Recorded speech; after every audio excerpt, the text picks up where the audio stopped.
Live? There we are. Okay. Good afternoon. I would like to call this District of Clearwater regular council meeting for Tuesday, March 12th at 2 p.m. to order. I would like to begin by acknowledging we are fortunate to be gathering together on the unceded territory of the Sim people who have been caretakers of this land since time immemorial. Are there any late items that anyone would like to add to the agenda? Yes, Mr. Prime. Yes, Your Worship, there is one late item for the strategic plan, and that's just a revised strategic plan Okay, it's on the table. on our desk. Thank you. So can I get a motion to adopt the agenda with the one? Thank you, Councillor Matheson. Seconded by Councillor Frizzle. All those in favor? Thank you. Are there any known conflict of interest or pecuniary interest declarations? Seeing none. Not seeing any. Moving on to item 7. Up first is Valley Pride, Pride Crosswalk and Public Art Policy. Come on down to the podium and we'll get you to use the mic because we do have people online.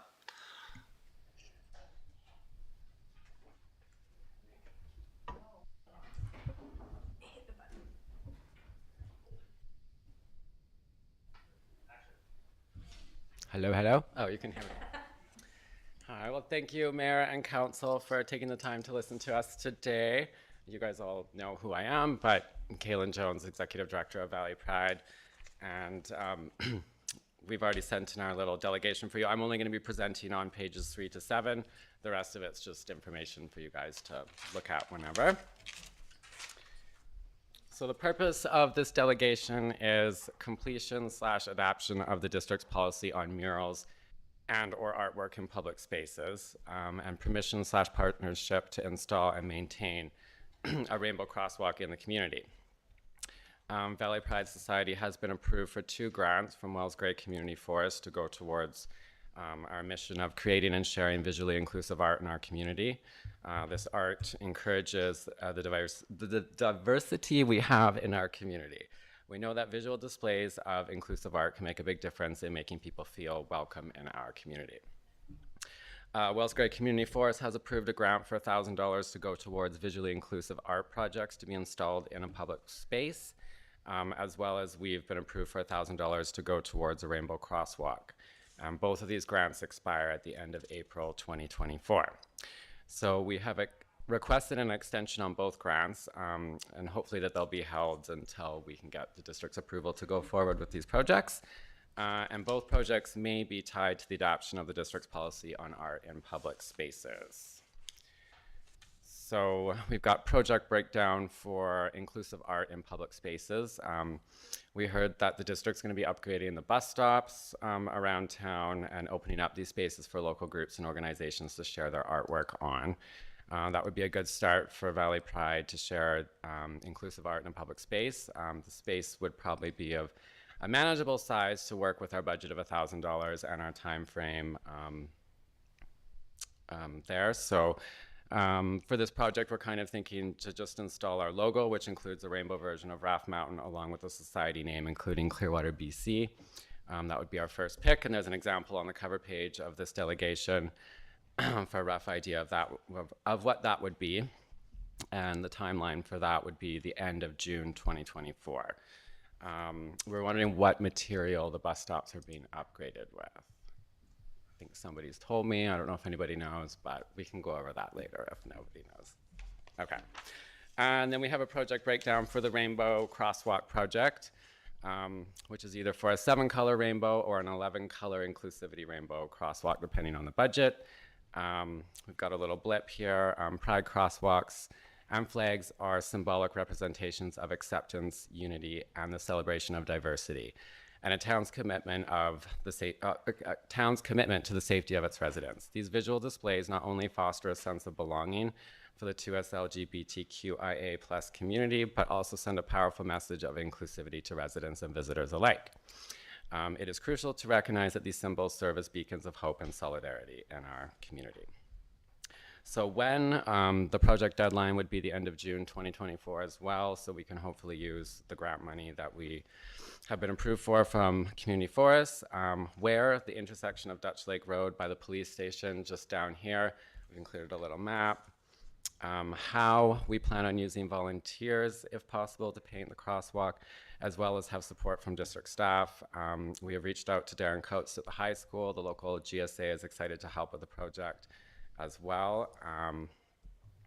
We will source the paint and supplies ourselves if we need to, which we have done. We understand there would be a responsibility for maintenance and upkeep on this project to Valley Pride and the district. So if approved, we propose we make an agreement on this. We've done our research by contacting a contracting company out of Kelowna, Everline Coating Services. We've included their information in here too. This contractor has installed these rainbow crosswalks as part of their services, and they've shared their expertise and their supplier contact with us. There's pictures included in this delegation, and those are crosswalks that Everline painted. Based on the company's experience, a 5-gallon pail of each color would be enough to paint 3 crosswalks of like your average size sort of thing.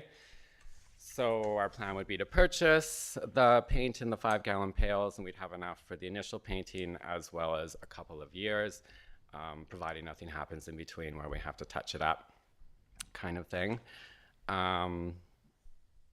So supplies, yeah, we have sourced the supplies with Sherwin and Williams paint out of Kamloops.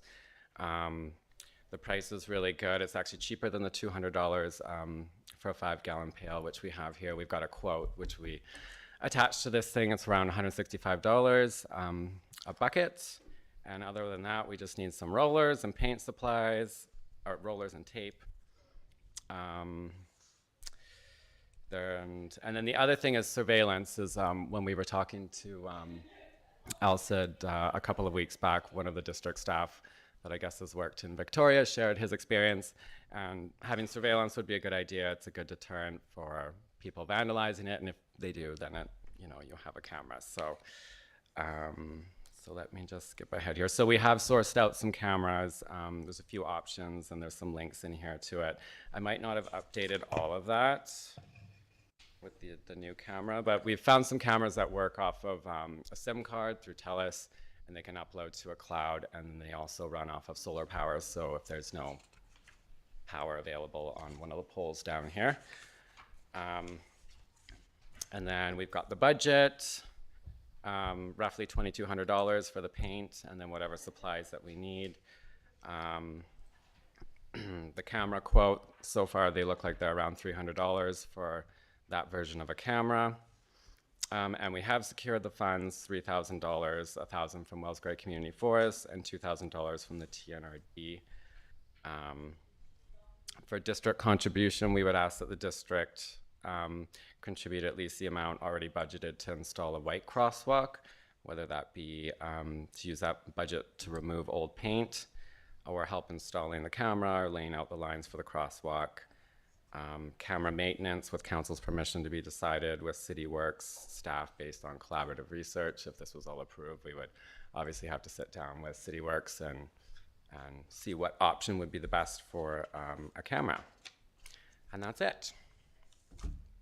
Thank you for that presentation. Are there any questions? Councillor Frizzle. I missed where you wanted to put them. I heard RCMP. Where else? So what we were thinking is like just the RCMP, like just this Dutch Lake Road. So I guess that would be Just that one street? running this way, right? It's by the police station, so a little less likely to be vandalized, a little less high traffic, I suppose, than up at Bilo as well. Any other questions? Further questions? I'm not seeing any. So thank you for your presentation. Council takes under advisement for at least a meeting, and we pass it back to staff to do some of their work on their side, and then they bring back a recommendation to us. But yes, I really like this idea. This looks really good. Thank you.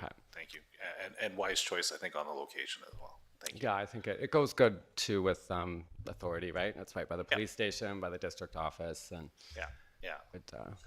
Mr. Prime. Yeah, thank you, Your Worship. And I just wanted to clarify on the status of the public art policy. It is the final, not the final draft. There is a draft complete for council's consideration for the next council meeting, committee of the whole. Thank you. Oh, sorry, Councilor Bratton. I really like this idea. You've done a lot of work, and you did. I really appreciate all the information you provided. I think you've covered most of your bases, so that's awesome. The surveillance cameras, I'm not sure how that works because our town doesn't have any, and I don't know if we need bylaws concerning those. And not that, I mean, I have no problem with them, but I'll let Mr. Prime answer that, but yes, I do know there's a little bit of a trick with that, but I don't know if it's because it's ours or somebody else's. Yes, Councilor Bratton, through your worship. We would require to do a privacy impact assessment. It would be something that we would have to fully take on ourselves. It wouldn't be something that Valley Pride would be able to do, Right. but we would be able to do it. Would be a fully public space. It's ensuring that there's no view into private areas that would be required. So there is a process to get that done. And yeah, and we'll leave it at that, but I think a conversation with next door would probably also help things a little bit. Thank you. Okay, well, thank you for, more? Oh, so all good.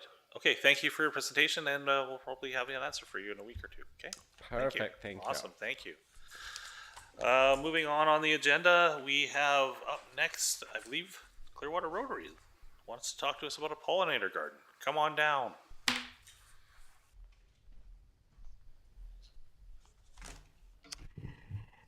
Good afternoon, Mayor, Council, staff. Thank you for putting us on the agenda today. Jean Nelson and I are representing the Clearwater Rotary Club today.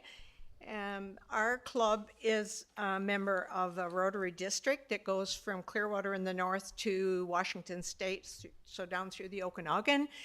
And one of the district goals is to make a pollinator garden highway, and that way it will be visible, and it's something that it's high on their list.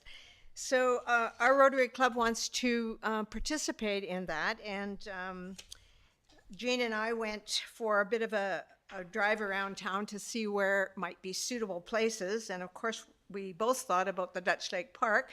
Rotary did look after that piece of property for a little while, but it was pretty hard because it was a lot of grass and things. But we did see that it had been recently planted and it all new, and so that's wonderful. So I think that place is off our list. But we did drive around town, and we looked at about 8 places in the district of Clearwater that we thought might be suitable. One was the McMahon Riverside Park, and we thought between the dike and the village road, so that would, we're looking at something that's not too big.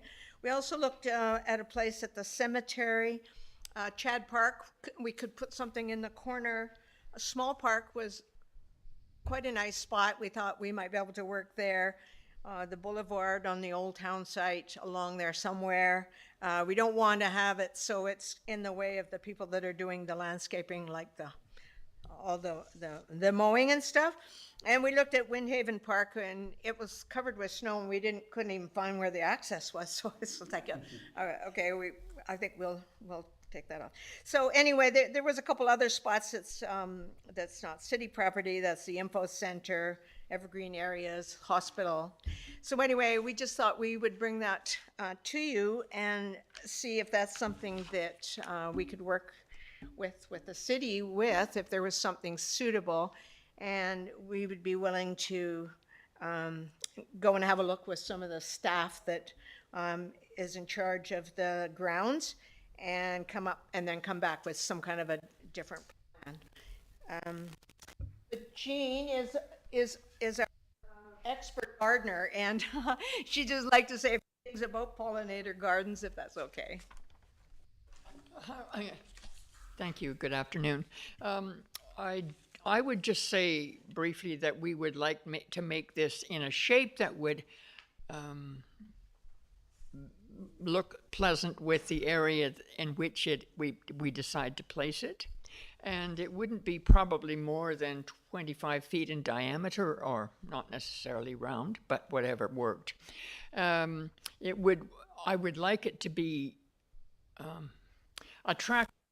3 different seasons, springtime, and different types of perennials for the spring and fall, which this climate is very suitable for many of the really attractive flowers that they do well here. I don't know if you have any more questions about this, about what we have in mind. Questions? Anybody?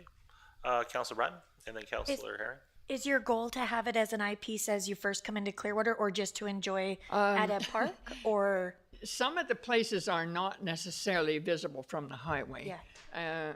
And actually, some of the most suitable places are not, but they're all visible within the community. Right. And are you looking at possible several locations, or? No, Oh, just okay. one. Just one. Just one Okay. place. But pollinator gardens, one of the values of a pollinator garden is that it encourages insects, and insects are very important for the viability of the of our lives. Right. I have an idea. So I'm just curious, the plan for maintaining it, is it the plan that the Rotary? The Rotary would be responsible for maintaining the area. Yes. Thank you. Councilor Sim. Thanks. It sounds fantastic. Would a perennial garden require water? Yes, they do. It would have to be a place that wouldn't necessarily have sprinklers. I mean, there's not very many places that have sprinklers already installed, but there'd have to be water at least accessible so that in times of drought, we would be able to, even if it had to be done manually, with a hose held in your hand, it would have to be an area where water was available. Thanks very much. And then I also just wondered if the splash park had been considered. Yes, we looked at the splash park, but it just didn't seem to be suitable. And because so much activity there, it's hard to expect children not to get involved in when they're running around. It's just not reasonable to expect them not to trod on the grounds at some time or other, and probably often quite frequently, and I just feel it's not appropriate to put it there. Okay, and just in a follow-up to that one, and that's why I was curious about the suggestion of Dutch Lake, because it may not have the same running around, but it certainly got a high traffic zone. Sorry, Dutch Lake Park?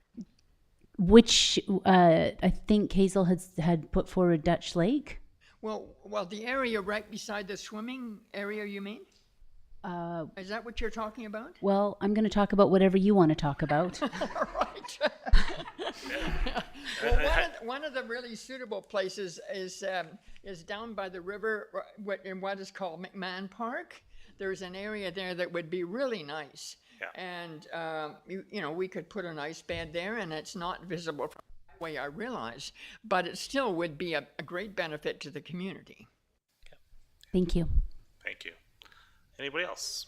Yes, Councilor Fritz, go ahead. So I wanted to ask if you guys had a preference of the 8 that you named, and I'm hearing maybe McMahon Park is your preference? It's certainly one of the, I felt one of the most suitable places.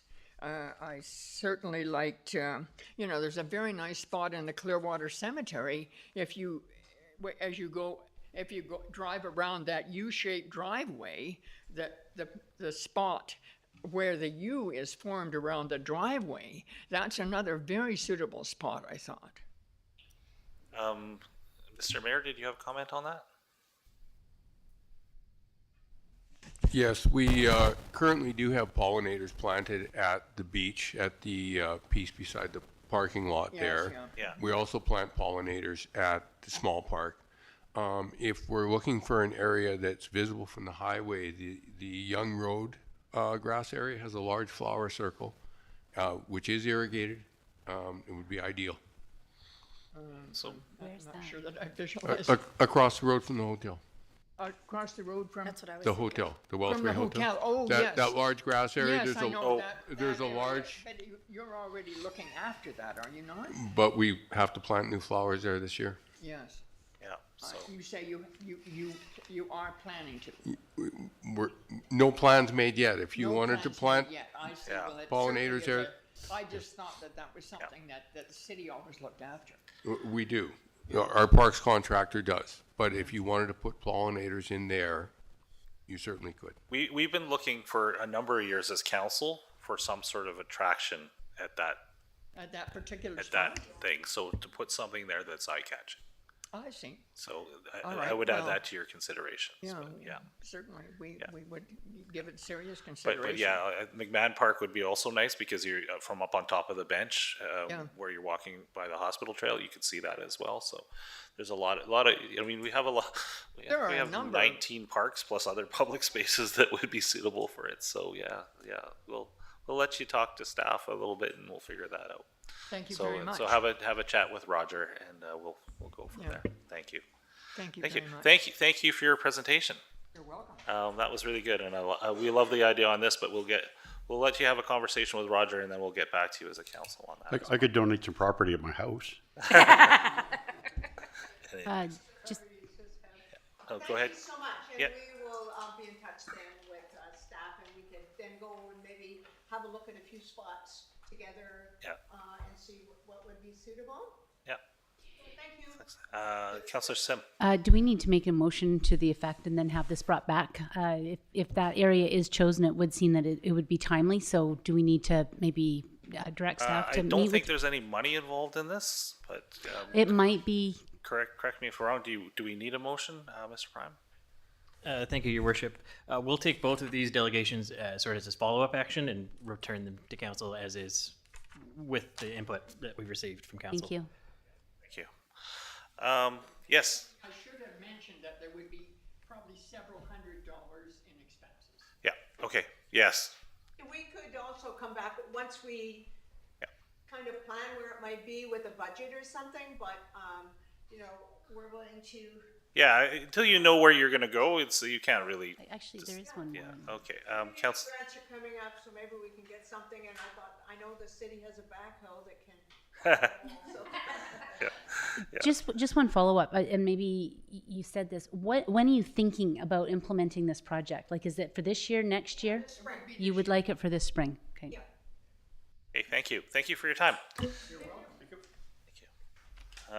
Moving on to item 8.1, adoption of the minutes of the regular council meeting held March 5th. There's a PDF there. Anybody see any errors or omissions they'd like to correct? If not, can I get a mover and a seconder? Moved by Councilor Herring, seconded by Councilor Matheson. And all those in favor? Okay, thank you. Now we will be moving into the Committee of the Whole. There is a recommendation that Council recesses the March 12th, 2024 regular Council meeting until the conclusion of the Committee of the Whole session scheduled for the same day. Mover and a seconder on that. Moved by Councilor Bratton, seconded by Councilor Frizzle. All those in favor? And I turn the chair over to Councilor Matheson. Thank you, Mr. Mayor. Okay, moving right along. Oh, number 10. don't forget your mic. Oh, you are, it's on. Never mind. Is your mic on? Your mic is on. There it goes.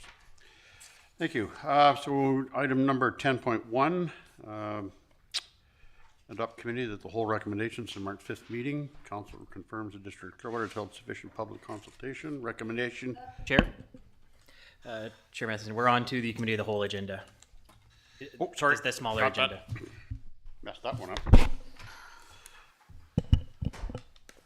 Okay, so call to order. Introduction of late items. Nothing. Adoption of agenda. Has anybody moved to adopt the agenda as So approved? moved. Seconded by Councillor Herring. All those in favor? All those in favor? You got me off my game here. Well, I'll give you training wheels a little bit. Any declaration of known conflicts of interest? Pecuniary. Delegations, adoption of minutes of the Committee of the Whole for 5th of March 2024. Recommendation the minutes of the Committee of the Whole be held and be adopted as presented. Seconded. Moved by Councillor Herring, seconded by Mayor Blackwell. All those in favor? All those in favor? Adoption of minutes, item number 8, no unfinished business. And new business, a draft financial plan staff report. Yeah. Would Ms. Clausen care to speak to that? Thank you. I have a presentation. I'll just begin the presentation.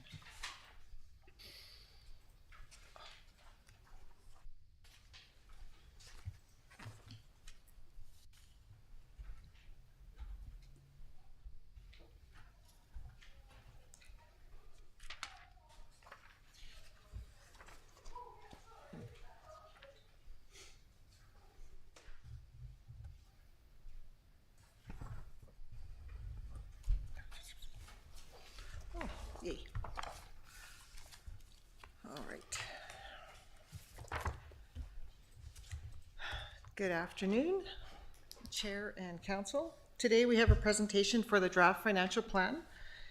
In the draft financial plan, we have two resolutions for you there. We are nearing the end of the process. So the meetings after today, they will be bringing in the financial plan bylaw as well as the tax rate bylaw. Right now, the resolutions that you have in front of me, which were in the report, were at 10% over the last year's expenditures. However, once council goes through the process, they may decide to change that. I just want to remind council that a 1% change is about $30,000 or $33,000. And 1.5 is about $50,000. And the second resolution that you have in front of you recommends that there's no further changes unless what council determines or decides in the meeting today. So today we're looking at the financial plan updates, anything that's changed since February 6th. The financial plan highlights. We're going to look at property taxes and impacts, next steps, and the resolution. Today it's going to be something a little bit different than we have done in the last few years. When we're looking at property taxes, we're looking a little bit at the different scenarios or options as I've highlighted in the report. And the reason is that we're seeing some movement in the classes, and council may choose to change the weighting on the classes. And so it's a little bit different than in prior year. This is our financial plan process. We've presented this schedule a few times. We're near the green box at that time. Yeah. So the financial plan has to be adopted before the tax rate plan, and everything needs to be adopted by May 15th. Or by May 14th. It has to be adopted prior to May 15th. Since we last met in February the 6th, I believe, there has been a few changes to the financial plan. Last meeting, council meeting, we saw that the Tender 3 truck increased by $50,000, and that is going to be funded by the fire reserve. We received the quotes for the air conditioning and air handler, and that increased by $12,000, and that will be covered by taxation. The Clearwater River Trail increased by $113,000, and that was a council resolution quite a few months ago. And that will be funded by gas tax. And the bottom one there is when I was reviewing the projects with our manager of facilities and parks, I realized that I had $60,000 short there, but that will be managed by the COVID grant. On the special project side, at the last council meeting, there was a support for the development services refresh for $150,000, and that will be funded through a grant through the local government approvals grant.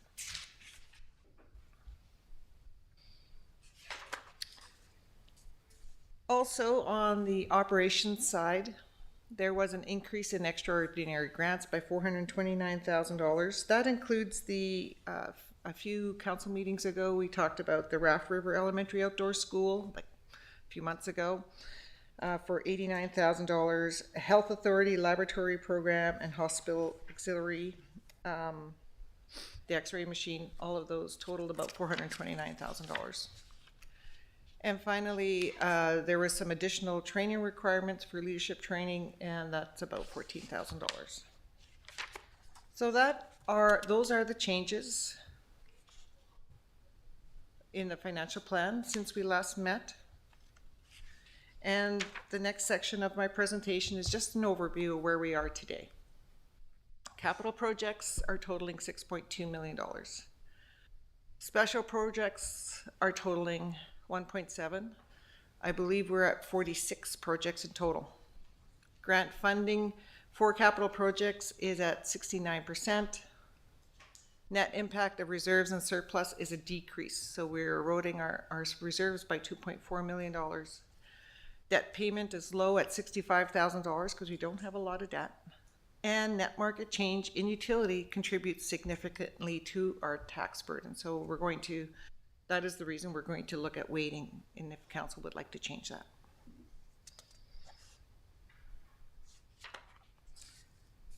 Just reviewing our capital projects, Public Works is going to be taking a majority of that capital project financial plan in 2024, and that is related to the bridge work that's required for about $3.5 million, and that's grant related. If we took that out of the equation, you'd see a little bit more balanced of a pie chart. The DLCC, our building here, is requiring some air conditioning, air handlers, generators, those kind of things. The parks projects include the TMX or the 37 East project, and the Clearwater River Trail, completing that. And then the fire area or protection area is going to get the Tender 3 truck, as well as some equipment, fire submersion equipment. Question. Yes, Councillor Sam. Out of the 6.2 million, can you give me a percentage of what is funded by grants? Yes. Do you want to do that again? Because that looks super fun. Of the total projects, 4.3 or 69% is funded by grants.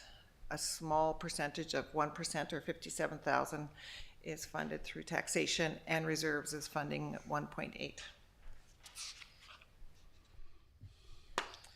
Looking at a draft operating financial plan, this is called a sand key diagram. So let's just go through it.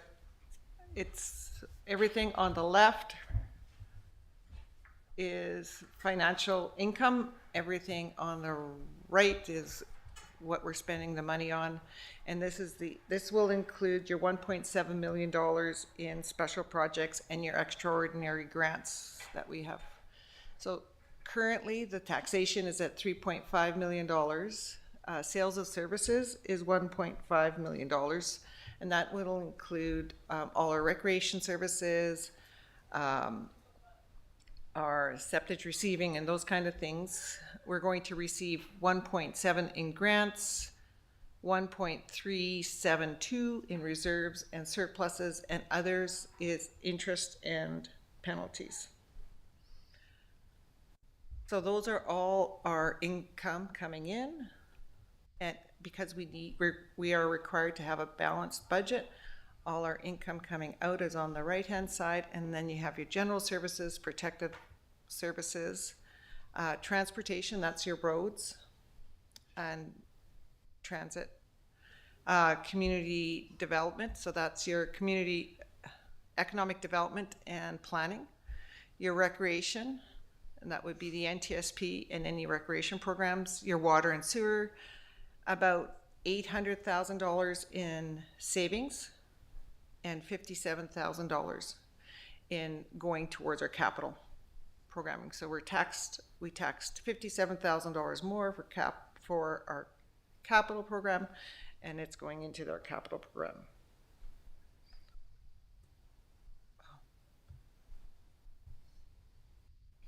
Now, changes to our reserves and surplus.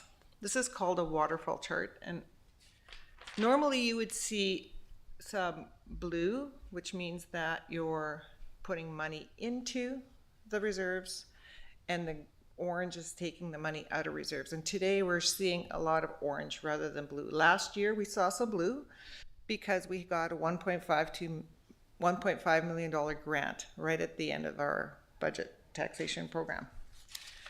But all of these can be explained. For the general operating, for the, I'm just going to.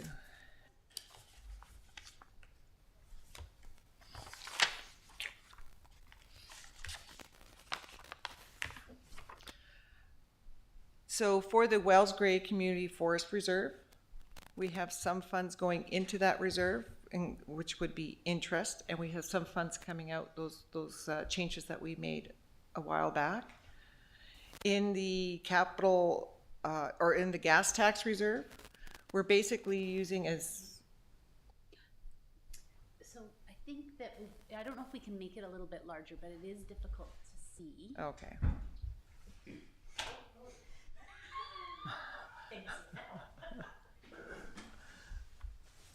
Does that work? I think that that's better.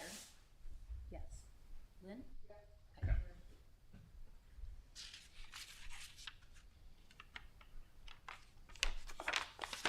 Okay. In the,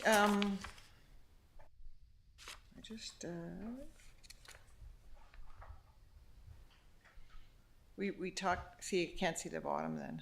We were talking about the Wells Gray Community Forest Reserve. I wanted to mention about the gas tax reserve. We're using that for several projects, and those projects would be the Clearwater River Bridge. That would be the Dutch Lake Clearwater Trail, and for some of the blower room upgrades. So once we're finished those projects, our gas tax reserve is basically back down to zero. On the growing community reserve, the $1.5 million we talked about last year, we are spending about a little bit on the Brookfield Bridge railing. It's a $200,000 project. We're spending about $30,000 on the Brookfield Bridge railing.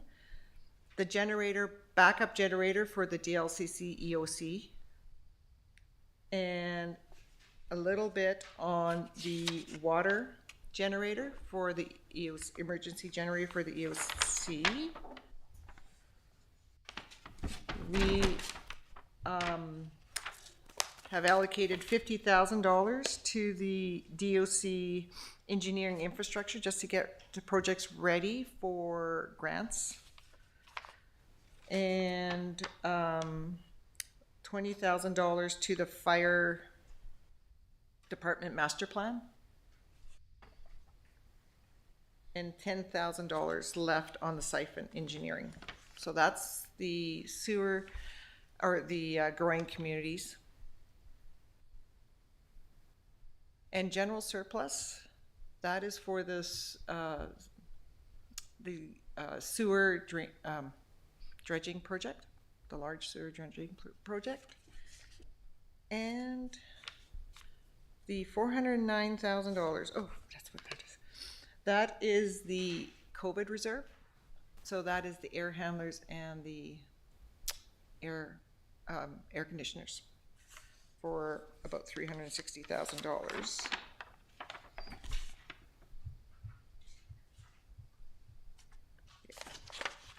All right.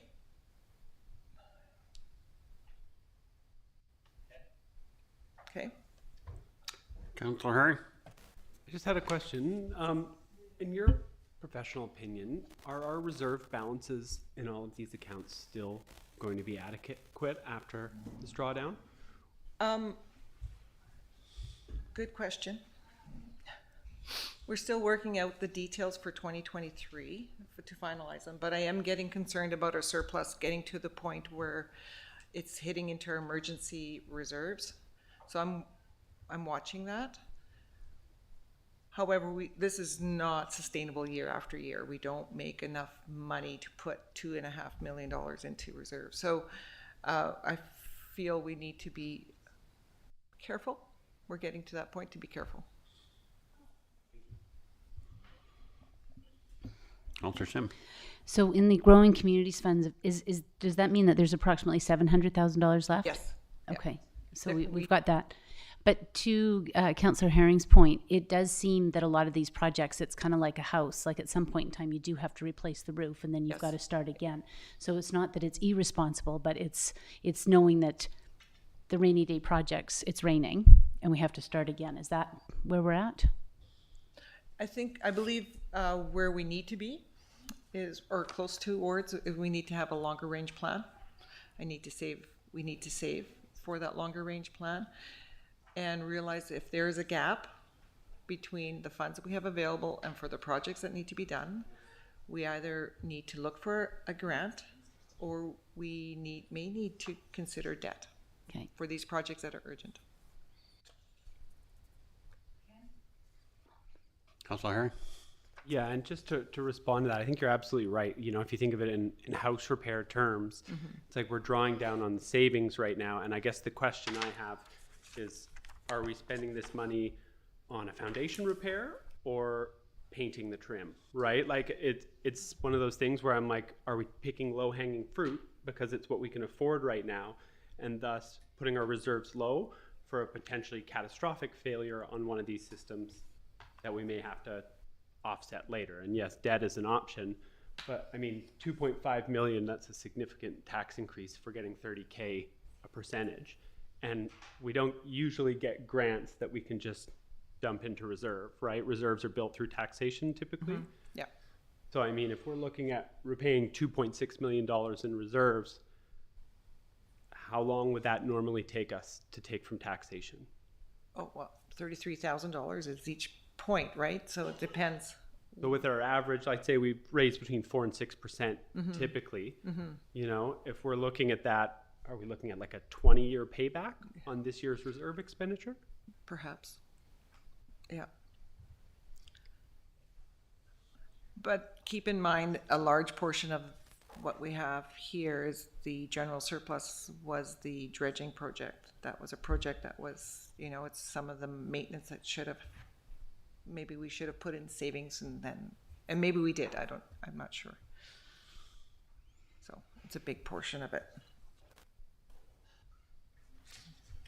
Mr. Prime? Thank you. And Councillor Herring, to your point through the chair, additionally, not all of those reserves were funded through taxation. We aren't necessarily trying to save up to boost that 2.5 million. Gas taxes from the province, climate action funds from the province, et cetera.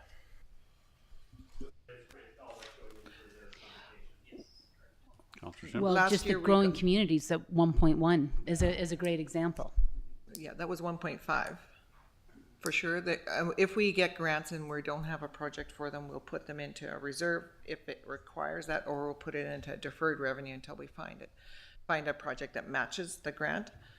However, I caution that thinking is that if we have to rely on grant to do our day-to-day maintenance, it's a risk. And it might be a risk that council is comfortable with. Are we ready to move on to property taxes? Yes, we are. So the purpose of this slide is just a reminder that property tax notices are made up of several government agencies. So this is the 2023 percentages. 57% is made up of the municipal taxes. 25% is typically schools, 4% is regional hospital, 10% is a TNRD, 3% is police, and 1% of BC assessment and MFA. Oh, can we go back to that? Sorry. All right, Thanks. Just give me. this is 2023. Yeah, that's okay, but it's an idea, right? Yep. Okay, thanks. I know this is a busy slide, but it's what the slide shows is several communities within our population size of about 19 to 3,000, given also merits in there as well, and what they would pay for each of their taxes. So the blue is school tax, and you kind of draw a line, and it bumps up and down, but nothing significant. The orange is our general municipal taxes between all of the communities. The gray is the regional district taxes, and that I found to vary between the communities. For example, if you look at the District of Clearwater, that's the circled black one, versus Fruitvale. There is a difference there. I'm not exactly sure why, but there is quite a difference there. So that varies quite a bit. Hospital seems consistent between each of the communities. Not a lot of taxes. And the blue is BC Assessment, MFA, and other, just small amounts there. But total residential parcel tax also not, there is quite a bit of variability in that. The District of Clearwater is quite small, but again, you look at Enderby and Fruitvale, they have large total residential parcel taxes and also user fees. So user fees is your water and sewer and perhaps garbage. And perhaps that's the reason why maybe Lillooet has a larger amount of user fees than, let's say, the District of Clearwater. So it's just an indication of how the communities have split up their total taxes and user fees dollars for 2023.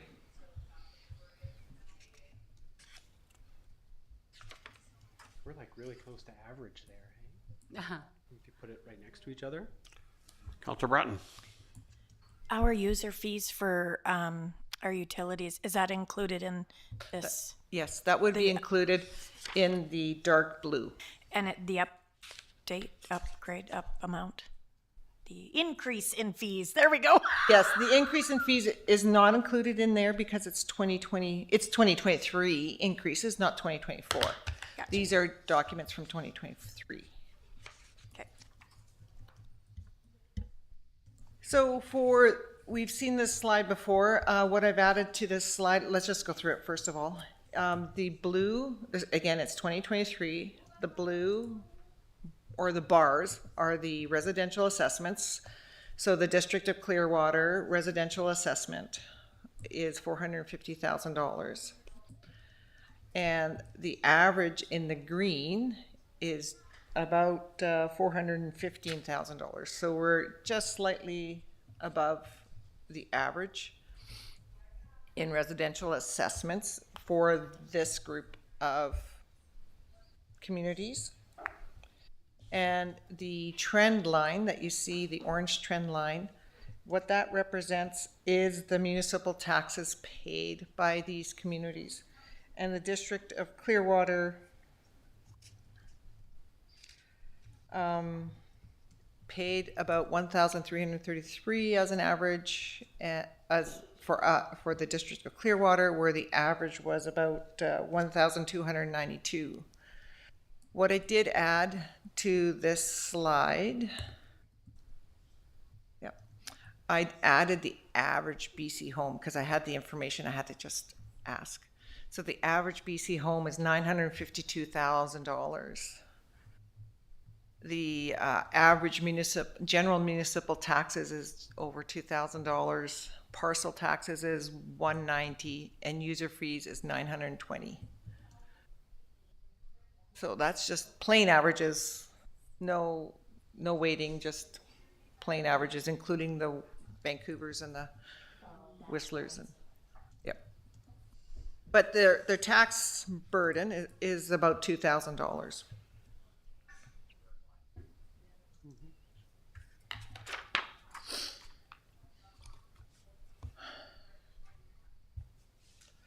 And this is in 2023 how we collected our taxes. So and who paid the burden of the tax. So the residents paid 52% of the taxes, the utilities paid 27%, and the businesses paid 21%.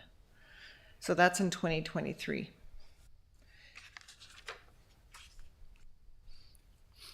And this is an important pie graph, as you'll see it shift, and I wanted to demonstrate that for 2024, depending on our decisions of council.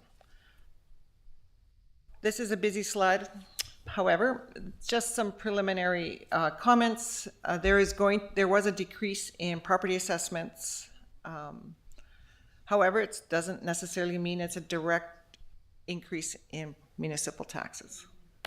BC assessment goes through many different cycles to determine their final assessment. The first cycle is called the completed roll and was issued in December. The second cycle is called the revised roll, and that's what the District of Clearwater uses to calculate their municipal taxes, and that will be issued in March, so we haven't received that yet. An increase in non-market assessments may reduce the tax burden by spreading the budget over more properties. However, the District of Clearwater in 2024 has seen a reduction in non-market change, so a negative 0.41. So we didn't have any new, well, it's saying no new residents, no new building. But there was building, but there was some building and some taken down at the same time. However, you see that the 25.87, the utility class, grew by 25%. So that will impact our pie that we saw here if we did nothing. And off to the left of the slide, you'll see for each 0.5% of increase, it's cumulative, but you'll see 1% is $33,000. Will generate $33,000 if you increase the rate or increase your spending by 1%. It'll cost the taxpayers $33,000.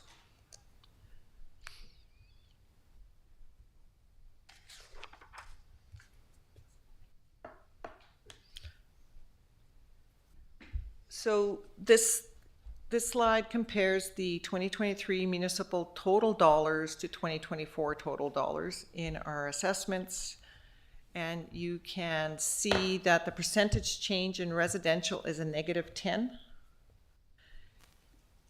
And the increase in utilities is a positive 3.76%.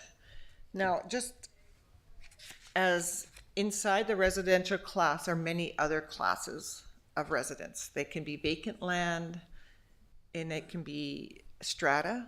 Inside the residential, I'm seeing that the strata properties have an increase in non-market increase, which is strange, but that's what we see. It could be that they had more come on market or something like that.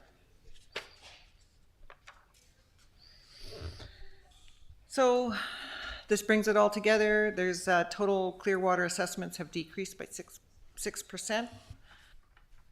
It's made up of market change and non-market change. So market change means that that's what the market is doing. It's going up and down in price.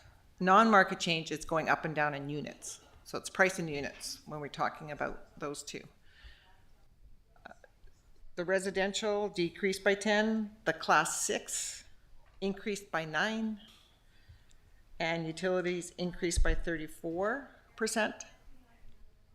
And the utilities is made up of 8.8% of market change, so price, and 25.8% of non-market change, which is units. So those are the TMX assets coming online.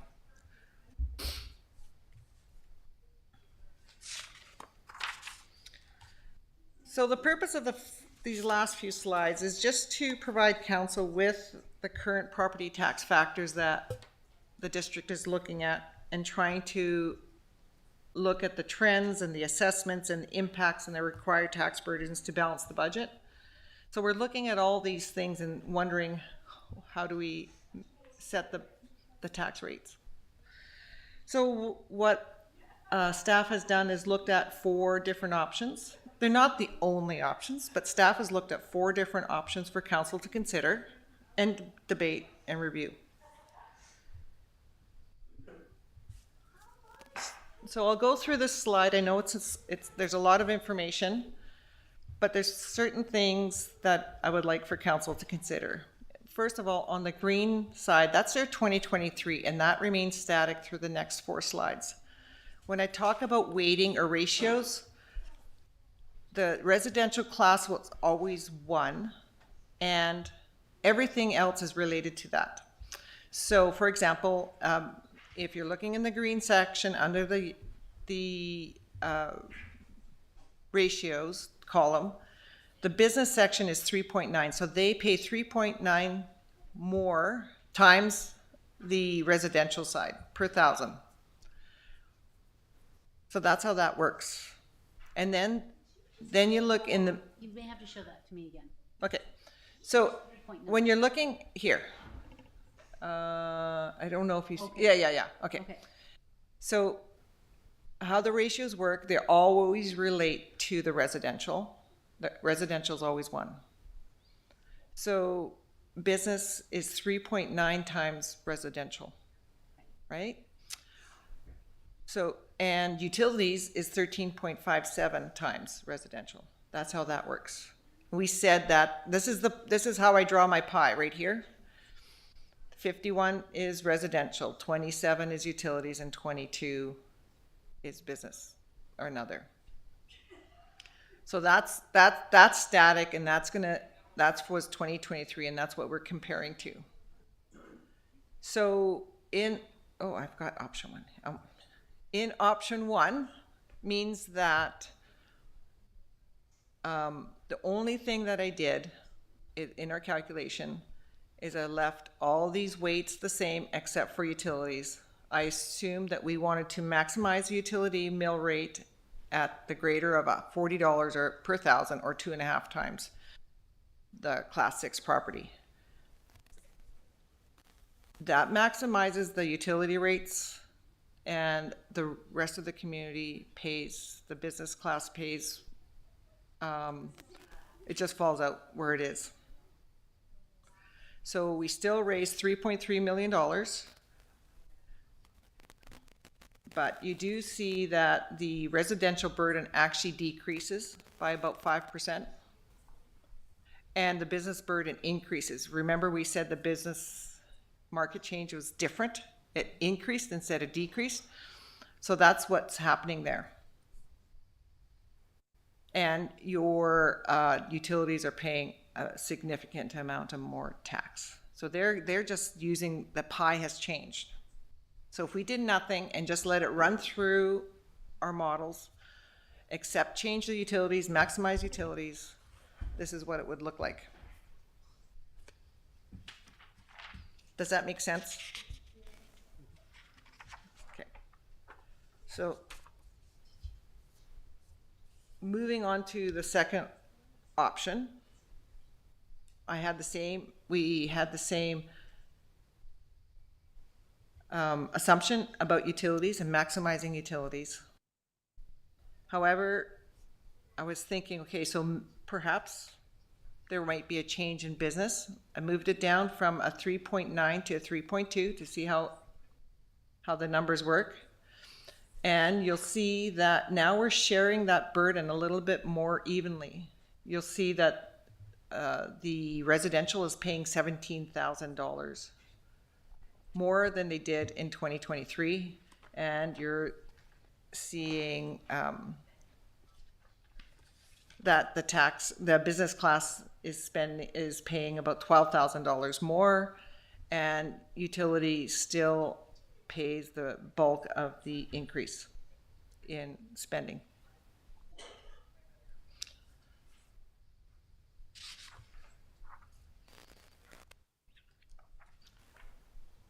Going to option 3.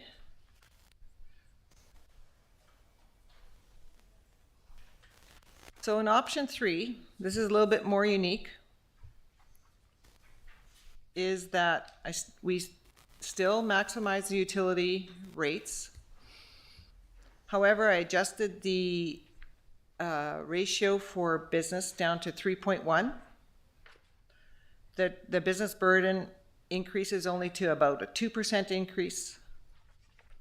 And I've also included additional $50,000 to put into a rate stabilization reserve, something like that. So because we had so many non-market changes in the last few years, we've been using it to stabilize our rates. So this is where council may want to think of a financial policy whereby non-market changes go into stabilizing rates for the future if the markets change, and there may not be as much variability. So you'll notice that I'm collecting 3.36, an additional $50,000. We're recognizing that the residential burden may increase to 4%. This is averages, but that's, and the business burden is 2%, and the utilities increase is maximized as much as possible. This is an interesting option. However, just to throw another little something for thought. Utilities percentage now is growing from 27 to 32. What if we went with this option? Or even the other options, you'll notice they're at 32. So what that means is 32% of our revenue relies on those utility customers, and there's not a lot of them. How does council feel about that? So then I go to the fourth option.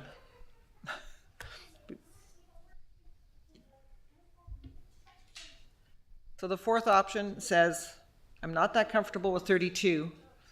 I'm going back to the 3.310, but I'm keeping my ratios consistent with 2023 as much as possible. And you realize you have quite a large tax burden here for the residents at 8%. So if they were an average resident where their house fell at least 10%, they would get an 8% increase. And the business burden would get 5%. But you'd reduce your utility reliance from 32 down to 29. So those are 4 different scenarios.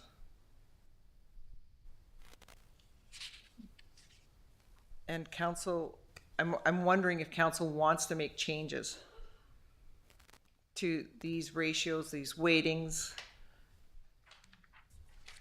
Ken? Councilor Bratton. Ken, when you say that the amount of the residential will go up 75,000 or whatever, how does that relate in our tax? Like, if I pay 1,500 right now, does that mean I pay 7,500 more? 50 like property taxes. Councillor Bratton is hoping you've got that fun slide with the houses. The rate per thousand. Right here. Okay, There we see? go. See? Yep. So this is, I'm going to go through it. So we have 4 houses, 1, 2, and 3, and 4, and they are actual homes in the district of Clearwater. There's 2 homes and 2 businesses, and you see that their assessments are here in 23 and then in 24. Yep.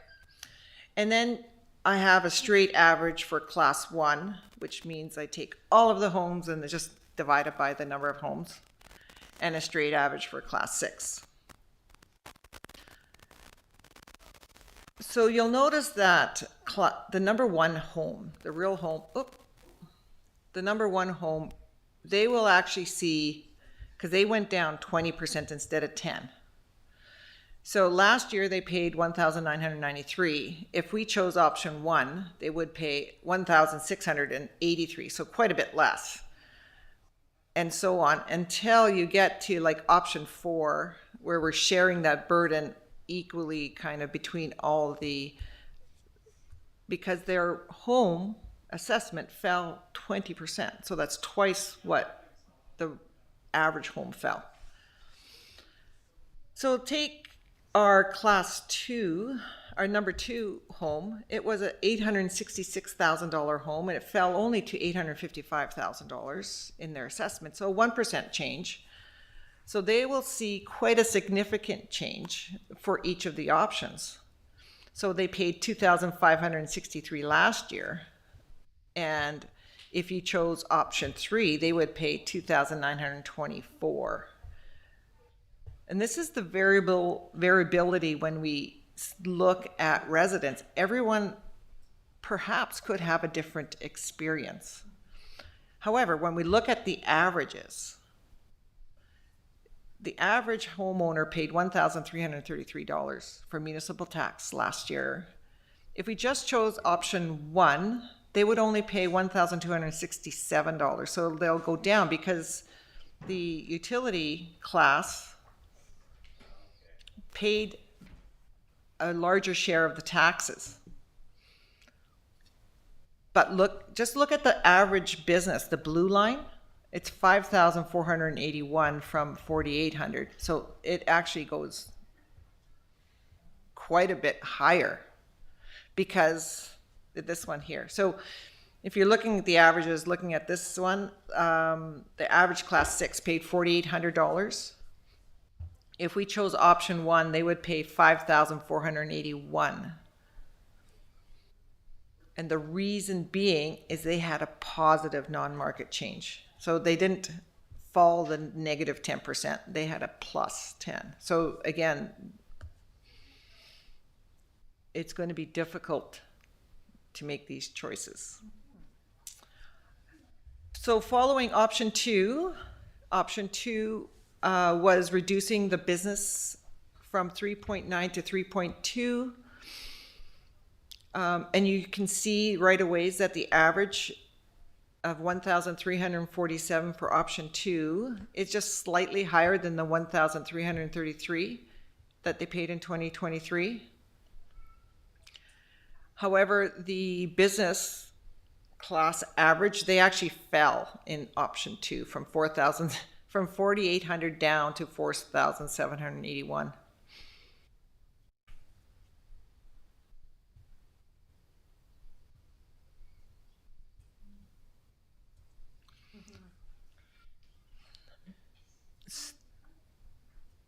So option 3 is the option where we added $50,000. So in the option 3 where we added $50,000, the municipal residential home went from 1,333 up to 1,390. So $60. And we maximized the utility class. And for the class 6, last year they paid $4,800 in option 3, where we increased it by $50,000. They're paying $4,780 as averages. However, if you look at the 2 actual businesses, the number 4 business, class 6, they're paying $7,000, like $500 more than they did in 2023.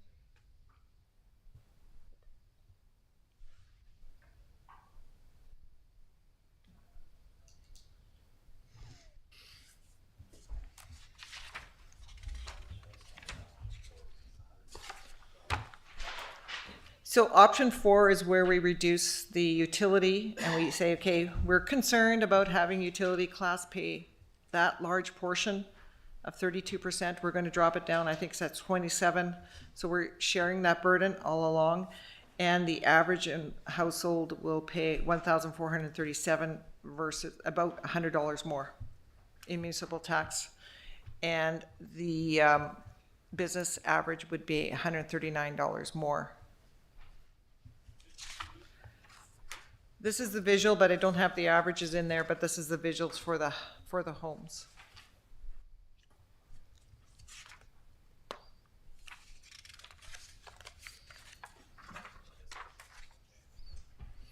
I'm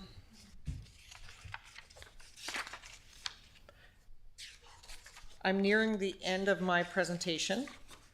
Does council wish to have a conversation about these options? Any questions? I got lots of questions because it's a lot. I don't actually.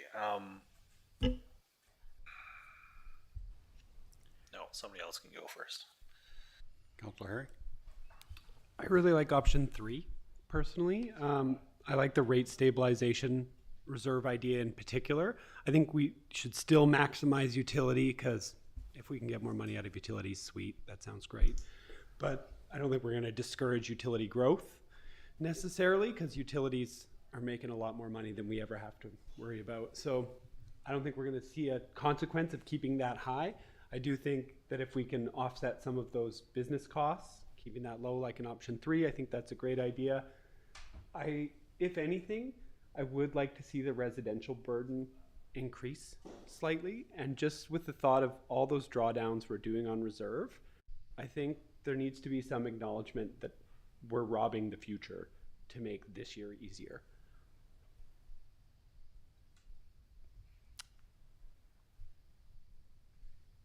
Councilor Bratton? Is there a concern why we don't want to be reliant on the utilities as much as we are? I think you said it, but that was a lot of information. Yes.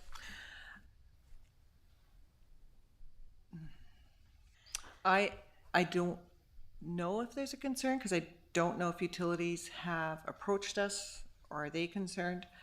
I come from the pulp and paper industry. Right. And when the pulp and paper industry was having a difficult time and they were paying 40% of every community they were in, that was a lot. And so you don't see a lot of pulp and paper industry around, but that may not be the issue here. So that's why I just wanted to provide council with that thought, and that's all that is a thought. Do we have any concerns or risks with the utilities? TM, I don't know if we do. Yeah. Councilor Sim? Just to be clear, so you've mentioned that the TMX coming online would be one form of utility. What would be other utilities that would? Any classics, I don't have all of them here on top of mind, but that is the TMX is the majority of the increase in the TMX. So other taxable market. Utilities would be TELUS, cable. It's not a lot. Cable, and there's not a lot because they Yeah. don't use up a lot. Is CN Pipeline. Rail? CN Rail is a Yeah. utility. I Yeah. think I can't remember what we get from them. I think 70,000 a year or something like that. We used to. I can't remember off the top of my head, but The pipeline brought in an extra $300,000. yeah. Councilor Sim? So in light of that, and I certainly, share the fact that we have been delaying this moment for a while, and it's because, we've been weathering a variety of different storms. I'm really pleased with this budget because it is proactive in a lot of services that the citizens have asked for. The generators, really attuned. I wouldn't mind discussing a little bit further increasing the utilities based on the ones that I've heard. I would like to see them, share more. So there's a max though on utilities. Yeah, so for each one of options 1, 2, and 3, the max is there. I've Okay. allocated the maximum I can. And the other max that we have that tops out is also the letters patent land in Vaven B can only go up. For Vaven B. For Vaven B can only Yeah. go to a certain limit. It can't be Yeah. multiplied above 3.9 or something. I can't remember. Yeah. It doesn't have a lot of bearing on our numbers, but yes.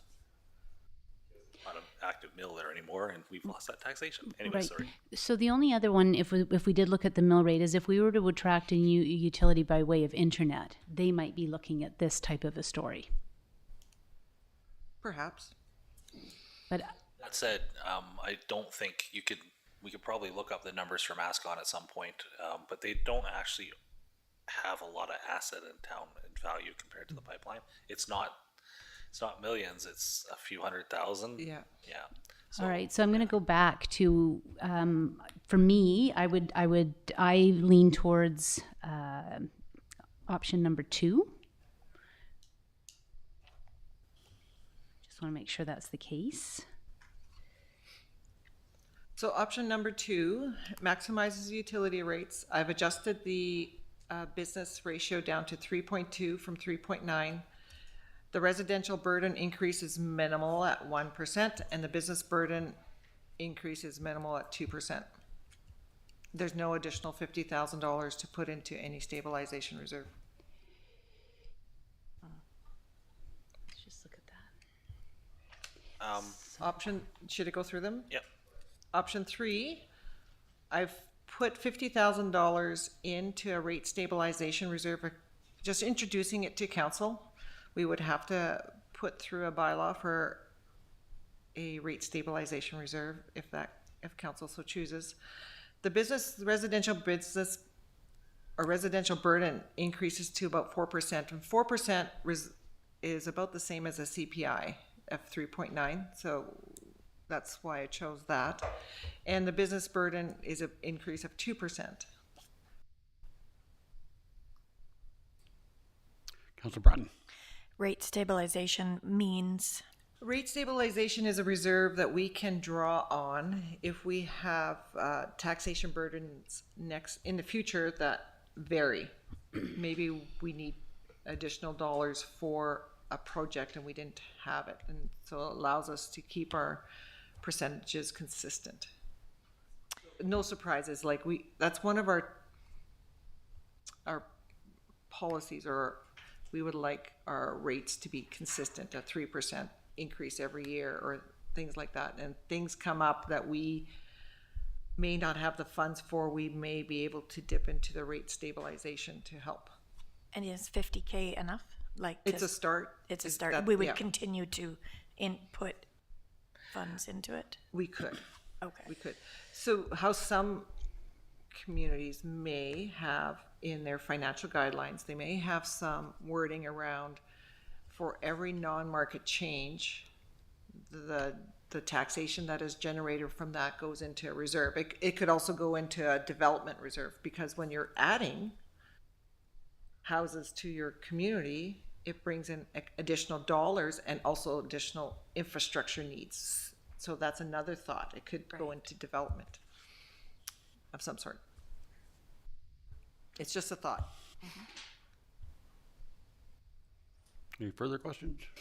Mayor? Just comment. Yeah, no, I like 3 as well. I mean, I could live with 2. I mean, we're living in a year where we're seeing an increased shock. But that said, we're also living in a year where the Bank of Canada just said interest rates are going to continue to be 5% for a while now. Or they're going to continue that on, and they don't seem to be sharing away from that, even though inflation has been going down. I mean, this, unfortunately, this is the year we've been kind of figuring is going to come sooner or later with decline in values and that sort of thing. The only question I have, because I don't have the answer off the top of my head, is this it for Trans Mountain? This is the complete input of taxation from them on value.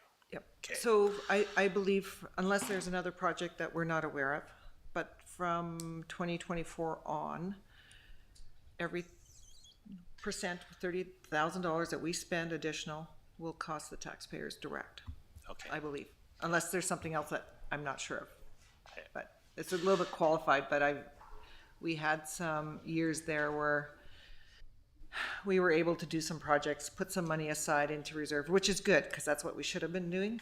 So, yeah. And 10 years ago, we were really hoping that the Trans Mountain money would account to between $340,000 and $50,000 in taxation, and then that would be on top of what we were increasing the cost of doing business in Clearwater with residential, but that really hasn't happened. So now, instead of having a 15 to 20% or 10 to 15% boost in overall taxation when Trans Mountain came fully online, we don't have that because inflation has exceeded the rates of taxation that we've been doing, non-market changes as well and things like that. So this is to me, this is sort of an unfortunate situation we're in, but this is the new ground zero until another industry or more growth, non-market growth happens in this town. Thanks. Councillor Sim. So I just want to clarify what you mean by the utilities. So this is the anticipate, and I guess maybe we need to see this in perspective of the 5-year plan, and how the rates would work, or is that necessary? Do we have that? So in the past, what we've seen is we've seen our 5-year plan, and based on it, we've been able to see where the projected numbers. And so we've seen that in the past, so that's why we knew this year was coming, because we've seen it in the past financial plans. I don't have it in this presentation. 1 out of 4. No, I'm sorry. I apologize. And can I don't bring it know if back. that's helpful or not. But I recognize the importance of moving forward. I just do want to clarify about the TMX. So this is the amount of money that we would see moving forward every year, or is it a one and done? I wouldn't. No, well, I think the TMX project is complete. The assets are in the ground. I think we have 100% of the assets accounted for in our rolls. I don't expect additional assets coming forward in 2025 in the District of Clearwater. So the amount that Trans Mountain is paying this year is the continuous amount moving So we'll see this going forward. We'll see this. Yeah, this is not. We're not getting this is not a grant. This is not a surplus. This is their tax based on what's in the ground and what's Okay, operating thank you. as it sits now. Also, SEPT is receiving significant decrease in this 2024 as well. So this is status quo going forward for 24, 25. We should be consistent application of taxes. But if we go, and this is where I'm thinking is every project is going to cost the taxpayer because we don't have industry. I'm not sure if the District of Clearwater has had no industry before. We rely on small business and residents and utilities. Yeah, and that's a problem. I mean, that's if you look at that zigzag on that chart and you're looking at communities comparable to our size, you take a community like Logan Lake, which not only has Highland Valley as part of their area. There's a lot of them there. Take Revelstoke Golden, they have railways, massive rail yards that they rely on taxation for. We don't have that. We are basically taxing residents and utility for all services here, and we don't have that mill anymore, or those two mills that in the past. So industrial growth in Clearwater has to be a priority for the next 10 years, or we're going to be in real trouble. Councillor Herring. Yeah, and just on that, like I look at our budget expenditures this year, a significant amount of the projects that we've needed to do have been related to changing climate, changing risk layouts, changing provincial downloading. We've seen nothing but costs passed our way, so we're seeing increasing costs. I don't think that trend is destined to go away. So if we're like planning future rate increases, based on what we have today, we know that the costs are going to increase, and yes, there'll be grant opportunities with some of it, but that usually doesn't cover near the whole percentage. I honestly think that like right now we're drawing down in a year that will probably be the best year we have financially for a while, is my personal opinion. I think it's going to get worse, and we're drawing from our reserves in the year where it's the best, right? How are we going to be growing our reserves over the next 10 years where we don't have an industrial project incoming, potentially a mine 10 years out, maybe, like we don't have utility changes coming. I think we may need to be more aggressive with taxation, but we also need to be more aggressive with updating our user fees. We need to make sure that all our programs are paying for themselves. And I think that's, separate to this conversation, but that's for the next few years. We have to be focusing on that. And I think we as ambassadors to the public have to get out there and say the world is changing. We are going to raise your taxes because our costs are going to go up. Okay, just finally, the next steps for us is to bring the financial plan to council, then bring the taxation rates bylaw to council, and then we get to report and we get to implement the projects. And then we start the project over. So what do you need from us then? If we're looking at the Schedule C with the 4 options, do we have to pick one of those now? It would be beneficial for myself to be able to draft the financial plan bylaw. If council chooses option 3, which is an additional $50,000, I would have to put that in the financial plan and then bring that forward. Also, and then we would just change the resolution that I have in front of you, and I'll just read it just for your convenience, is that the Committee of the Whole recommends to Council that staff commence preparing the 24 to 28 financial plan bylaw based on the revenue generated from taxation. I have 10%, it could be 11.5 or 12 over 2023.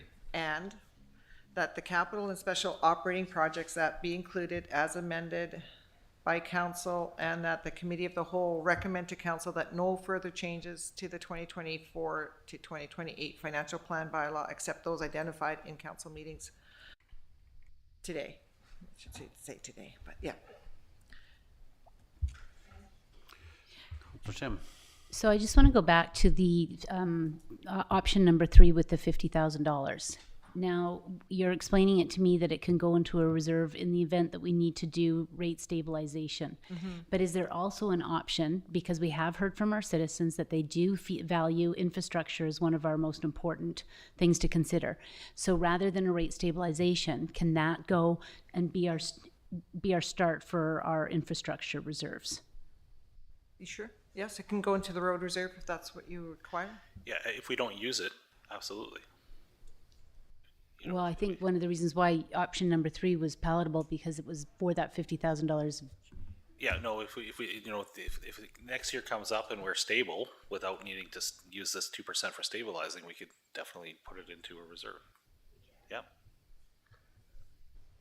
Council can choose to do with that additional dollars generated by taxation, whatever they choose.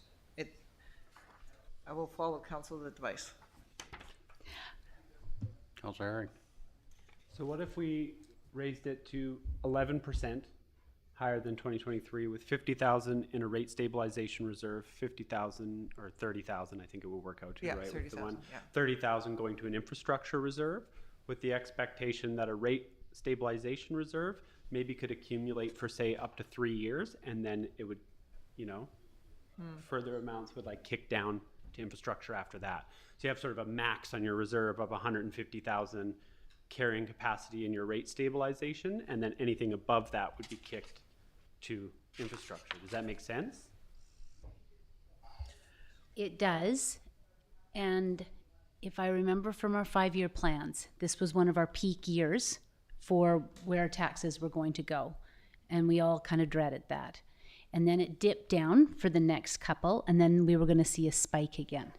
So to me, this is a spike, and it's a spike on top of several other spikes that people have had. Butter, $7.99. Margarine, $9.99. Like it's on top of it. So I'm very conscious that whatever we decide to do for our taxation, it is after tax dollars to our citizens. So there, for me, if we're going to hit an increase, but I would be okay with an increase as long as we're really deliberate about knowing that we're saving for that future, for those infrastructure needs that are coming at us, because we have not been proactive that way. But it's not resonating with me just yet about a rate stabilization, because it feels like we're still mitigating the reality of life. But saying this is what the tax is, option 3, $50,000 is going to start into our infrastructure. And move from there. I think it also allows us to be a bit more assertive in our development ambitions, because that is also going to help us grow with taxation and move forward. It's the rate stabilization that I'm feeling a little uneasy about. Put both names on that. We could, yes, we could. But for the financial plan bylaw, that 10%, that's without the 50,000. So if we'd like to add the 50,000 to it, we would put it to 11.5 or something like that. You would just say generated from taxation at 11.5 over 2023 instead of 10, because that'll generate the $49,653. Okay, so the 11.5. Oh, now that I didn't understand. No, I didn't get that I need the either. percentages attached to each option. It's Where did page, 21? oh, yeah, so this is, so, yeah, so for $50,000 additional, it's 1.5. So if we did nothing, it's at 10% already. Okay. So options 1 and 2 and 4, we're all at 10. But option 3, I added an additional $50,000 just to see how it would come out to our So option residents. And 3 is actually 11.5, not 10. yes, No wonder I like 2. And now I remember it from the weekend, yes. $11 per average household. It's still Yes. the way the option 3 is still not. Still makes sense to me. It's still not that. It, and everybody will have a different experience. That's what really, On the average household, it's $50, $60, $60, $57, yeah. $57. Yeah, see, that makes sense to me. That's average, but everybody's gonna have a different experience. Yes. And council may have some residents asking about that. You know, we're in a recession where we're no longer talking about cups of coffee. We're talking bricks of butter and eggs and milk. Yeah. Councillor Herring. I'd be willing to move option 3 with the 11.5 with the 50,000 going into a rate stabilization and infrastructure account. So split it 25-25? I was like thinking more your idea of 2 names on 1 account. You know, is that a possibility? If not, then 25-25, I'd be down for that, but. Councillor Matheson, can I speak? I think I'm with Councillor Sim. I'm sort of on the rate stabilization. Can we just make it an infrastructure policy that it goes into? Because We have a public works capital fund, reserve. But that is only for capital. It can't be used for operations. so we'd have to make a new policy anyways. So infrastructure, if it's for capital, it would go into public works capital fund. If Well, it's for just stabilizing the rates, Yeah, that is more operation. It can go into general operating reserve. And then the council can choose to do, we could use that as well. I think if there's a way, because if I'm going to stand by an 11.5%, I want to be really deliberate about responding to our citizens about infrastructure and investment. And to me, it feels a bit like a slush account that I might want to dip back into. So Public Works Capital would lock it into Public Works It Capital, would lock it into capital because that's what which is where we're going to where our spend the policy vast and our majority of our. bylaw talks about. Yeah, go We ahead. can, I believe we can put it into general operating. Mr. Brown. And Director Klassen, can you correct me if I'm wrong here, but the rate stabilization fund wouldn't be used throughout the year. It would only be at the next annual budget, where if we were looking at a 7% increase, we might utilize it to lower that rate increase By 2%. By 2%. The following So it year. wouldn't actually be used as a random fund throughout the year. It would just be to I lower those spikes in the future years. I do understand that. Again, I have raided my husband's, penny jar many, many times. So that's how it feels to me, that if I needed it, I would take it. But if it's locked away and I know it has to be used on roads, that's where I would use it. And to me, I would just feel more responsible to the electorate on that. Councillor Bristol. On what you're saying is, could you dip into that count if it's a rate stabilization? Can you dip into that count, take it out? Or is it, you can only? If it's rate stabilization, it's meant to stabilize future rates. So you can't just go in and say, oh, I need it for X, Y, or Z. You would use it for taxes. Yeah, you It's just meant use it- for reduction of taxes, but if you put it into a capital account, it's meant for projects. Yes, okay. Councillor Sim. And to that, our citizens haven't been asking for rate stabilization. What they've been asking for is to look after our assets. Yes. Yeah, I'm in favor of putting in Public Works Capital. Public Works capital. Yeah. 50,000 Public Works capital, I will 11 and a half. move Councillor Herring's motion with it going into option 3, with it going into Public Works Capital. Seconders. I'm the seconder, sorry. He's the first. Okay. Any discussion? All those in favor? Passed. And council is good for all. Oops. Both those. Okay, thank you. Thank you for that work. Okay, so then, Councillor Matheson, you have to say we now convene the regular council meeting, or maybe I do. Do I have to adjourn it now? just, Chair, oh, we do have a second recommendation as well. oh, sorry.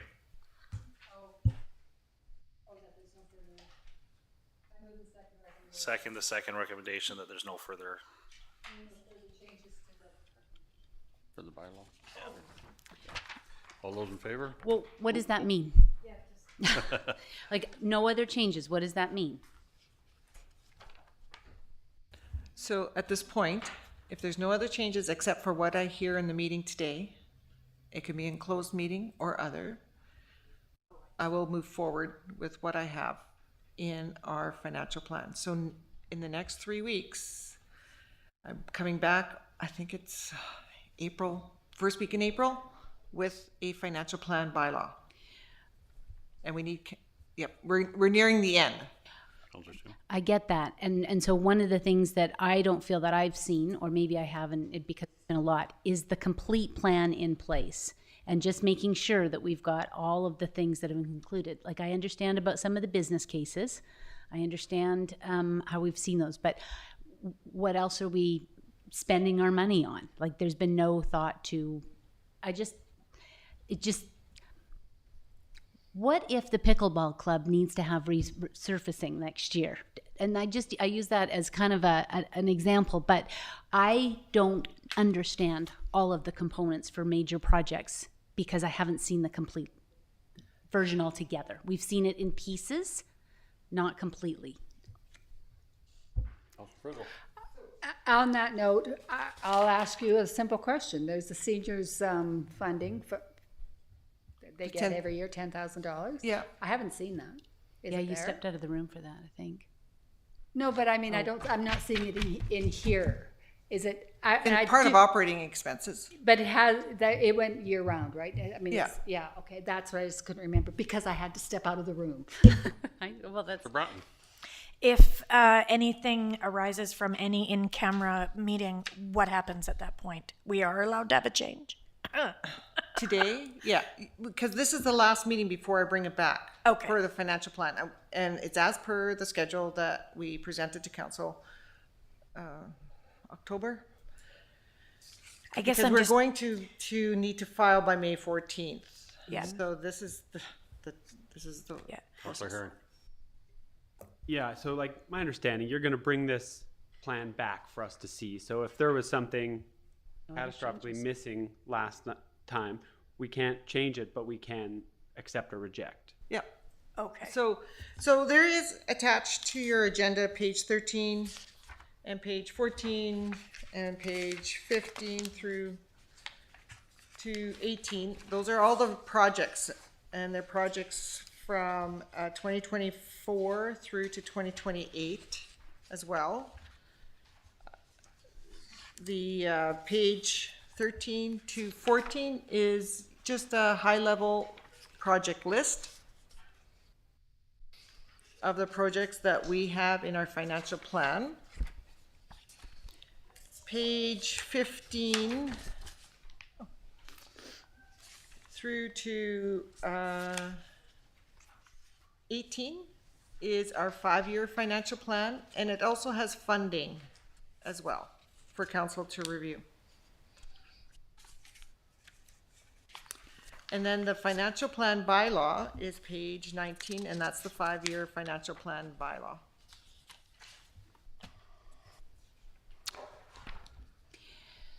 So just to be clear, is one of the things that we've been aggressive on some of the projects that are needed, especially for emergency management, like the generators, like the air handlers and that. One area that we haven't necessarily focused on in terms of asset stabilization would be Rotary Sports Park, for example. We don't talk about the tennis court replacements. We keep ignoring the basketball courts. Like Dutch Lake Beach, like those types of things we are having to defer for another year. We do not put enough into our parks, from what I understand, with what we've heard from our parks manager. Yeah, and I agree with you, but I think we're going to have to start talking to our community partners and others hard on that to find other sources, because right now what we're talking about is adding extra taxation on above 11.5. Yeah. So on those kind of things that do need to be done. you know, we haven't allocated them out in grants at this point, but if we put them in the budget and grants don't come through, we either scrap them or we find it out of taxation and out of the rest of the budget. So we're kind of between a rock and a hard place on that for this year, but Well, yeah. and I agree. I think what I'm trying to do is, because in our efforts to stabilize the discussion around budgets, is just to highlight that we've been looking at other areas, but these are things that we have also not been able to fully address. And since Ms. Klassen would like us to start budget discussions earlier, I'm starting it now, just looking at our park assets. Okay, can I just say, I drove back and forth on Dunn Lake Road to drop the dog off today.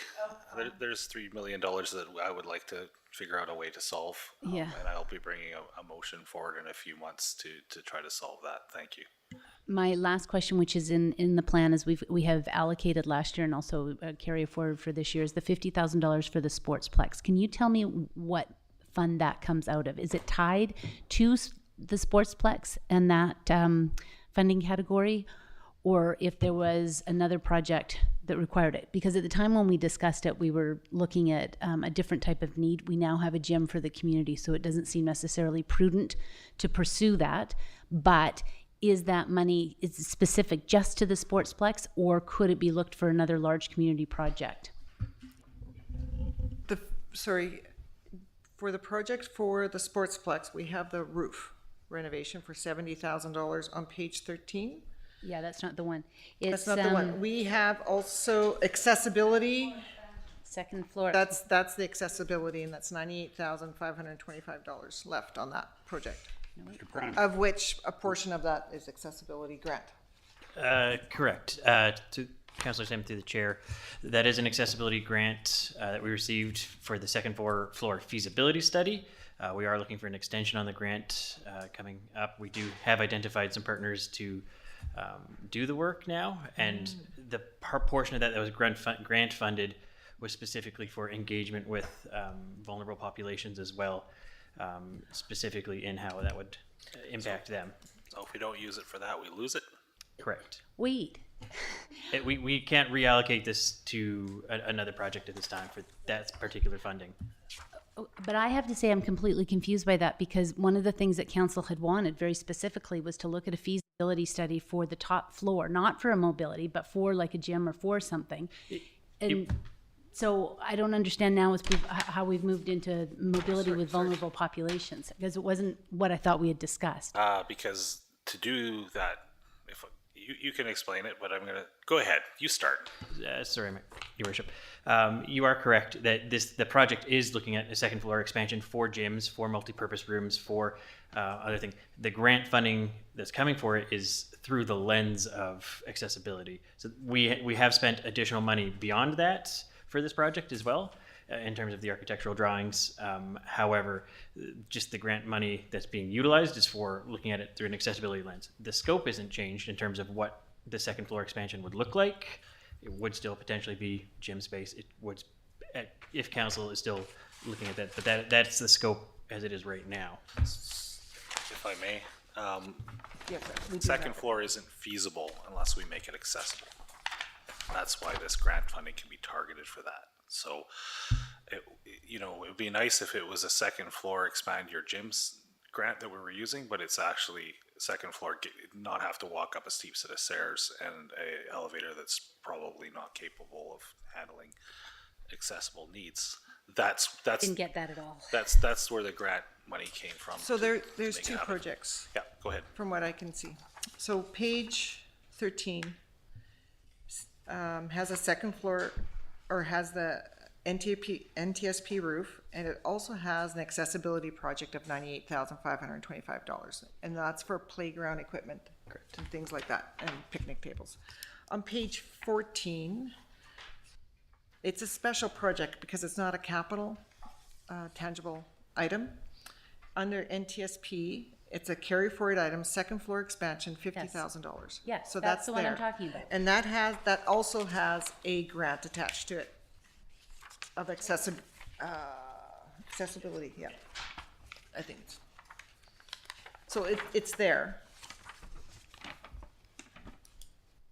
Councilor Herring. Yeah, I understand the concern that, we have a gym right now, but that doesn't solve the necessary question we have of how could we better use the sportsplex. Right now, a narrow band of the community uses that building and a wider band could use it, so it's still valuable to explore.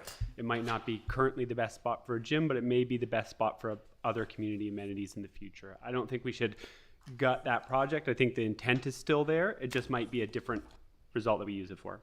No, and going back to my original question is if it's because if we aren't going to look at the feasibility of it, can that money still be used to explore other options within the community like you've just addressed? I did not understand that this was attached into it because we were quite passionate about wanting to it. So I think it was just a way to get about it, but that was not, I did not get the clarity on that. Okay, we've got a motion on the floor. Recommendation number 2 from Councillor Herring, seconded by Mayor Blackwell. Any further discussion on that? All those in favor? I'm going to be opposed. Pardon? I'm opposed. Okay, you want that noted? Yeah.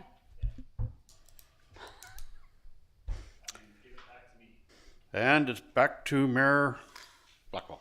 And, oh, sorry. Do we need to adjourn it? Oh, God, I haven't done it this way in a long time. Okay. Need to adjourn. Motion So to the adjourn. recommendation that the March 12th Committee of the Whole be adjourned. Seconder, Lynn Frizzell. All those in All those favor? in favor? Okay, we're gonna go back into the regular meeting, but on that note, we're going to take let's be back at 3:55. We're gonna take a 7-minute recess, 7 or 8 minute recess, please. Thanks, Bill. I really liked your input there. I know. I'm still learning.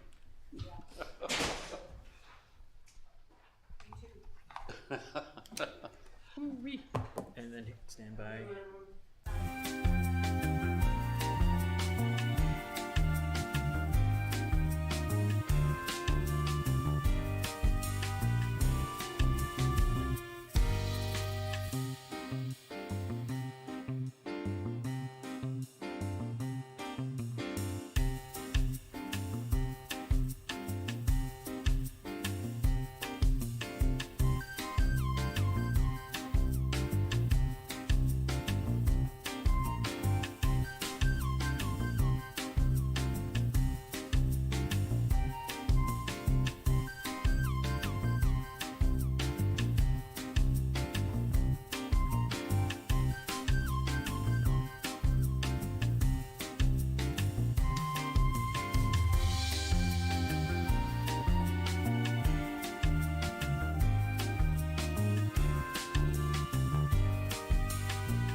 Welcome back, everybody. We'll move on to item 10. First one is item 10.1, which is the adopt committee of the whole recommendations for the March 5th meeting, 2024 meeting, so the last one. That council confirms the District of Clearwater has held sufficient public consultation of the 2024 to 2028 financial plan, and that council brings forward the finalized plan, proposed mayor's letter for consideration and adoption at the March 12th meeting. That recommendation is to adopt recommendations 1 and 2 from the March 5th meetings. Can I have a mover and a seconder on that, or moved by Councillor Matheson? Seconded by Councillor Bratton. Questions, comments? If not, all those. No, I think we should probably do some discussion in case anybody This is from the, oh yeah, if you want to explain it from the last meeting, go right ahead. Well, only that I will be voting in favor of it because I appreciated the robust conversation and the fact that, you know, that we started at a 10% and we've now moved to an 11.5%. This is actually the last meeting. What? Last meeting. March 5th. I'm ahead of myself? You're ahead of Miss yourself. Class? That's why I kind of gave you that look. Anyways, moved and seconded. All those in favor? Okay, now the one you wish to talk about. Nope, that's 1 and 2. Yeah, so 10.2 is the one that's in front of us right now. The recommendation is that council adopt recommendations 1 and, is it actually 1 and 2, or is it just 1 and 2? 1 to 2. 1 and 2, because there is a second one. So the star was there in case we didn't move both. From the March 12th, 2024 Committee of the Whole meeting. Discussion. Councillor Sim, I'd like you to start. Thank you. Well, actually, I am going to defer back to you, Mayor Blackwell, because I always like the way you translate budget. I think you do a great job. And I seriously mean that is because I learn quite a bit, and I think that if anybody is listening, I think it's important why we are being assertive with our numbers, and there's a strategy to it. So over to you. And Oh, thank you for putting me back on this one. well, you can move it back to me. It's okay. I'll toss the yeah. Anyways, yeah, that was a really hard discussion. Tax increases of this size, we're seeing them all across the province right now. And it's an unfortunate reality of the amount of stuff that's being downloaded on small governments, the inflationary rates being plus 6%. But for us, there's also the added consequence that for a lot of years under COVID, we were actually very soft and kind on the tax rates, not realizing that the provincial and federal governments would provide quite a lot of assistance to small businesses and to people through things like CERB. If we'd known that at the time, while we were setting tax rates, we could have made it been a bit more in line with the reality of the cost of doing businesses. But we chose in advance to not do that, and this is part of the catch up on that we're facing right now. Beyond that, council has heard from the citizens that there is absolutely a need to invest in our infrastructure, and particularly roads, so that there is an extra 1.5% increase in here that is dedicated to public works capital projects, which would be road, sewer, water, and things of that ilk. Councillor Sim, do you have further comment? No, I think that articulated it well, and I think just to go back to the backstory, because that is where we are in the history of our taxation, is that when we were going through, we look at our mill closures, which was then on the tails of that, we had COVID. And one area of our community that we worked hard to protect was our business community. And we wanted to make sure that they were strong and stable. And we actually had decreased business taxes. Now we are in a point where there's been just another, series of financial storms that have come together, inflation being what it is. We have had to make this step, but I think that the strategic savings of that 1.5% for taxation, it's a responsible situation. We have to face tomorrow that we need to start saving for some of these projects. We've also heard from our citizens that, investing in our infrastructure for community growth is also important.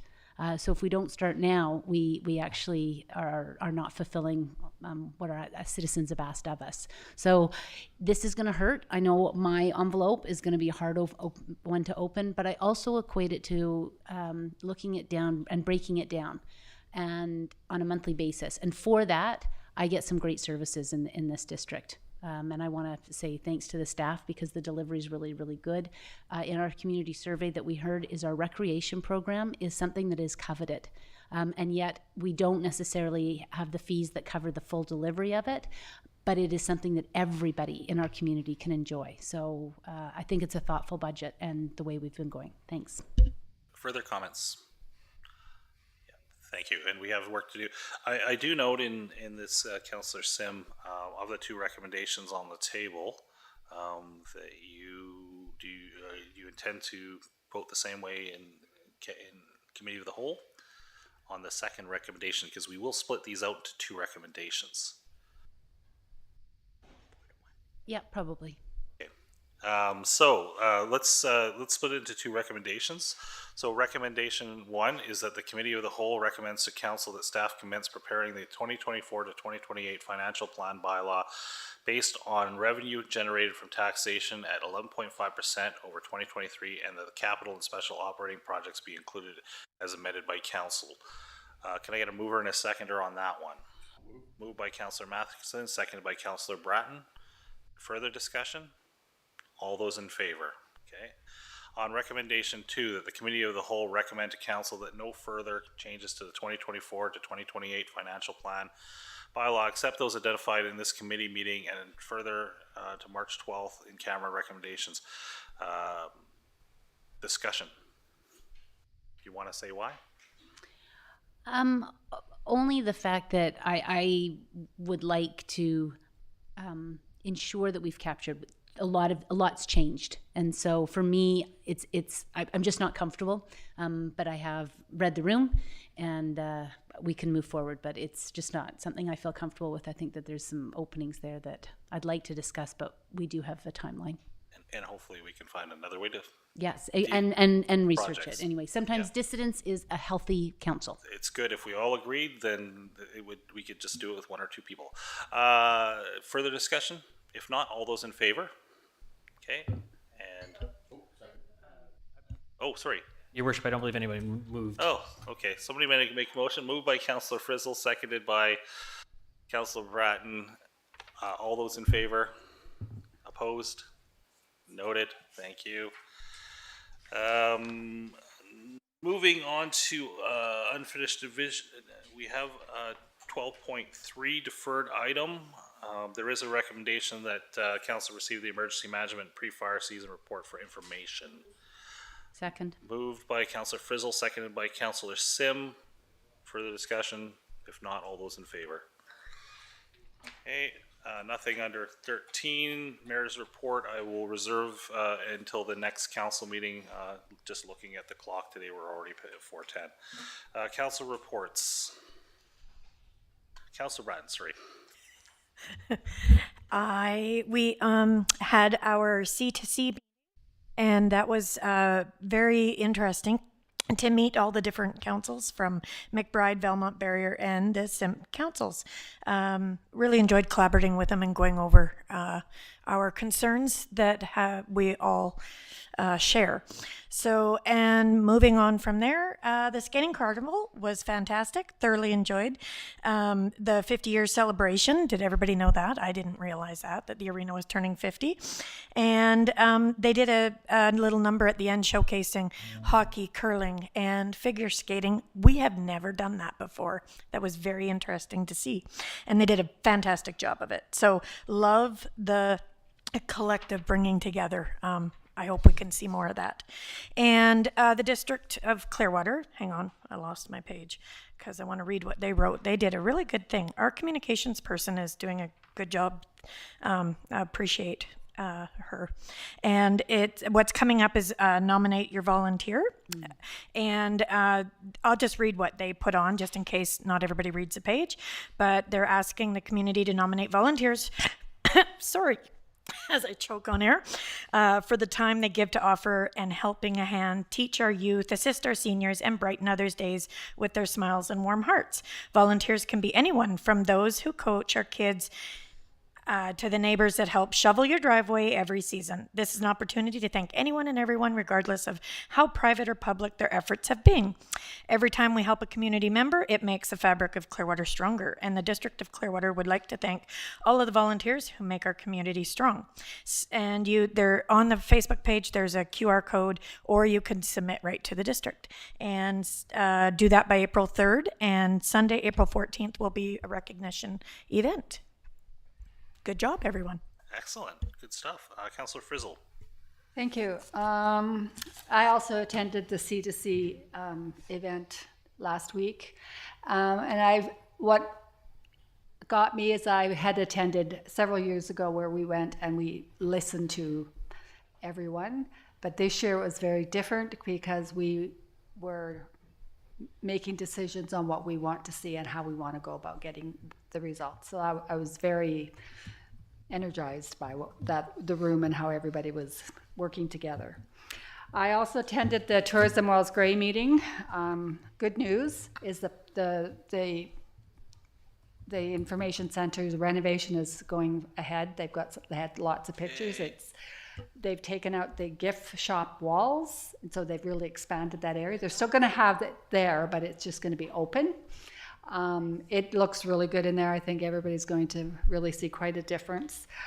There was lots of discussion, of course, about the closure of Hamilton Falls, and they've put out a lot of information on the closure and what they can do. They're putting up signage. They're actually considering opening up the information center a week early so that they can direct people to other locations, etc. But they're also trying to throw it back into BC Parks to start putting the word out more efficiently so that people are aware of what's going on. One good thing that's come out of this is that they are going to put a fence on the south rim so that people can go down there without. It terrifies me to think that there's a lot of people going down there.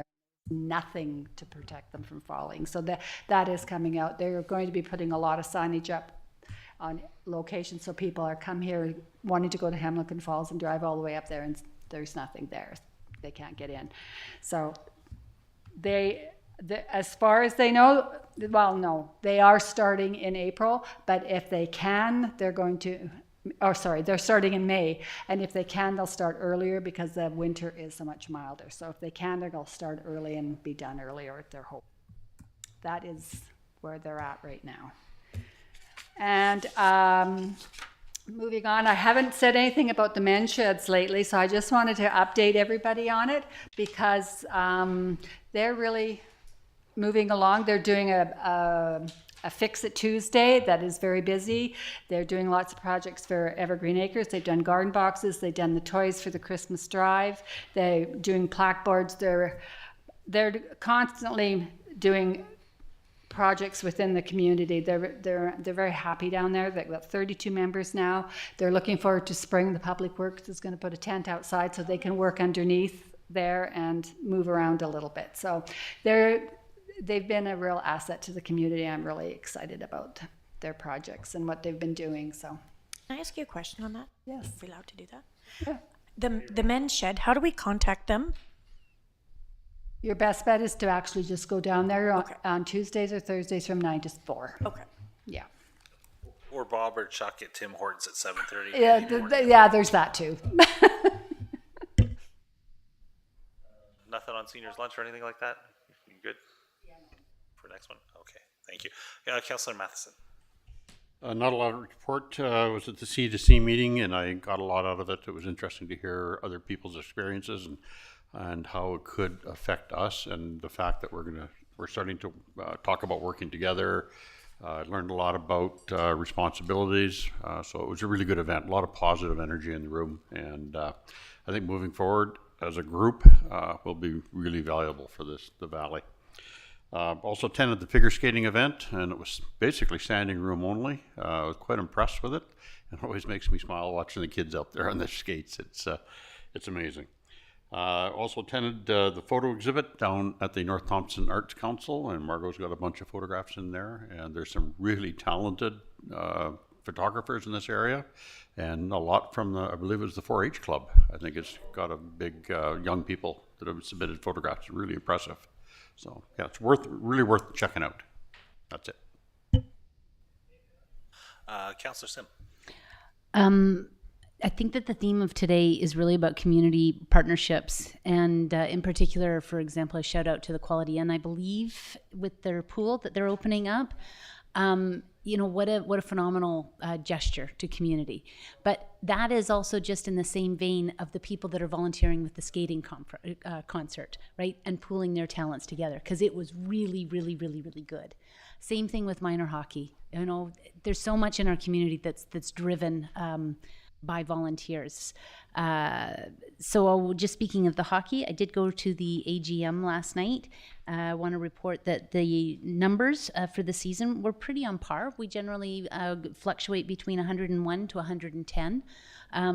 By all accounts, everything I heard, that executive is working really, really hard. Now, in 2023, there was 175 games played in Clearwater, and this year that there was 130 games played. Now, the reason for the decrease is because some of the tournaments had to be canceled. Why did some of the tournaments have to be canceled? It is a hangover from the TMX project, and people maybe couldn't get in rooms. The other thing which I thought was quite interesting about what evolved from the conversation last night is that the focus on our highways has also impacted people's consideration of where they want to travel to. So there was more interest from communities like Vanderhoof and Dawson Creek and places coming north than there were from communities coming south. So I thought that was good. I'm also hoping that with Tourism Wells Grey is that they could work with minor hockey just to reinvigorate some of the messages that Clearwater is open for seasons. And I think that club, could do with something like that. So I think that, and all the teams are looking forward to that. They are going to be applying, hopefully, for some grants. And they are just expanding opportunities. There's a couple of, I also want to do a shout out to Leanne Culp. She's works as the registrar, she volunteers, let's be honest.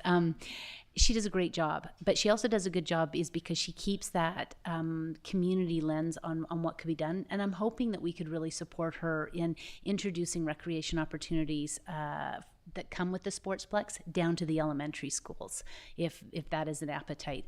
One of the things that the executive said is that they've done some introduce to hockey and bring down like the sticks and balls down to the school and just to introduce it. And I think that we've got that ability. It's a big asset to our community. Barrier is always very envious of it. And so just to make sure that we've got continued interest, they are going to keep fees low for, I believe it's U7 and U9, just to make that, entry into it possible. I have to say, I think we paid $450 and Owen got to play a minimum of 3 times a week. I can't think of better value, to be honest. Like if you break it down, it's amazing. And then I just want to move into another asset of our community recreation, and it's pickleball. They've added Monday and Thursday nights, and the success is outstanding. So I'm really looking forward to seeing how that's evolving. There's now a Facebook group that's been formed, and I can see that this being just a wonderful social opportunity for all abilities. And as it grows, and I'm really hoping we have an early spring, so that we can maybe start differentiating between entry level and then that medium, and just allowing people some different levels to participate. There's nothing worse than coming to a sport and wanting to learn, and somebody says, well, I'm just going to hit you with my best shot. And so how do we open that up? Because we really do want to make sure that there's a place for everyone. Just for your information, there is a relaxed pickleball group that. Yeah, well, the addition Not of in the the evening evening, yeah. has been really, really good. And I've been surprised at how the diversity of people who are coming out for that. So just how we make room.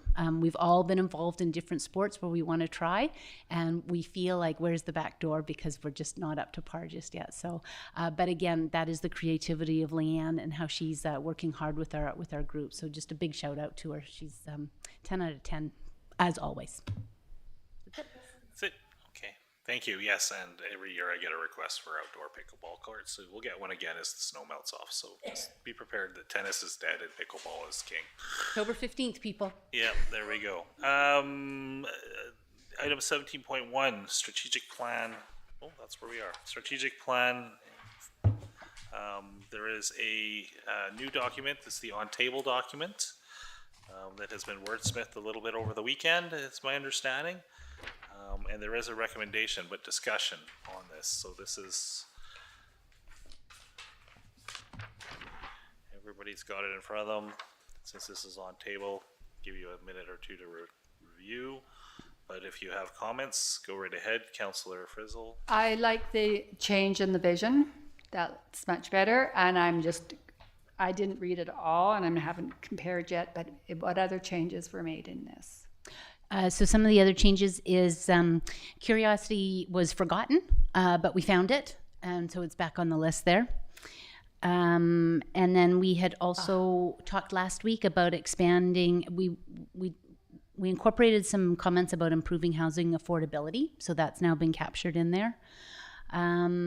We looked at enhancing community vibe, and so I think that the statements there, Mr. Johnson has captured our discussion points really, really well. And it's basically that council to support a community environment that encourages and attracts diverse economic investment. And by that talks to our recreation programming. It talks about the amenities. Like, it talks about council being able to support the growth of things that make us special. Yeah. And I think, and then we did talk about the importance of partnerships. We've just seen a few examples just today in terms of the art projects that's going up at Evergreen Acres. All of that is partnerships. So I think that this is also in the strategic plan. There's only one thing that I did question about, and it's strategic focus number 1, adapting to provincial downloading. I know that we had talked about, is it adapting provincial downloads and mandates or just downloads? And is a download a mandate? And the reason I say that that's important is because we just have passed 11.5%, and a lot of that is in response to some of the downloading that the provincial government is asking of us. But there's also mandates, and I didn't know if they were different.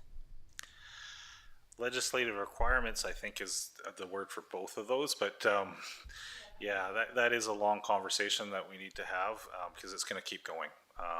We're seeing phase 1, as you heard at the C2C, the effects of the emergency management downloads and the requirements, the mandates that accompany those are going to be very expensive.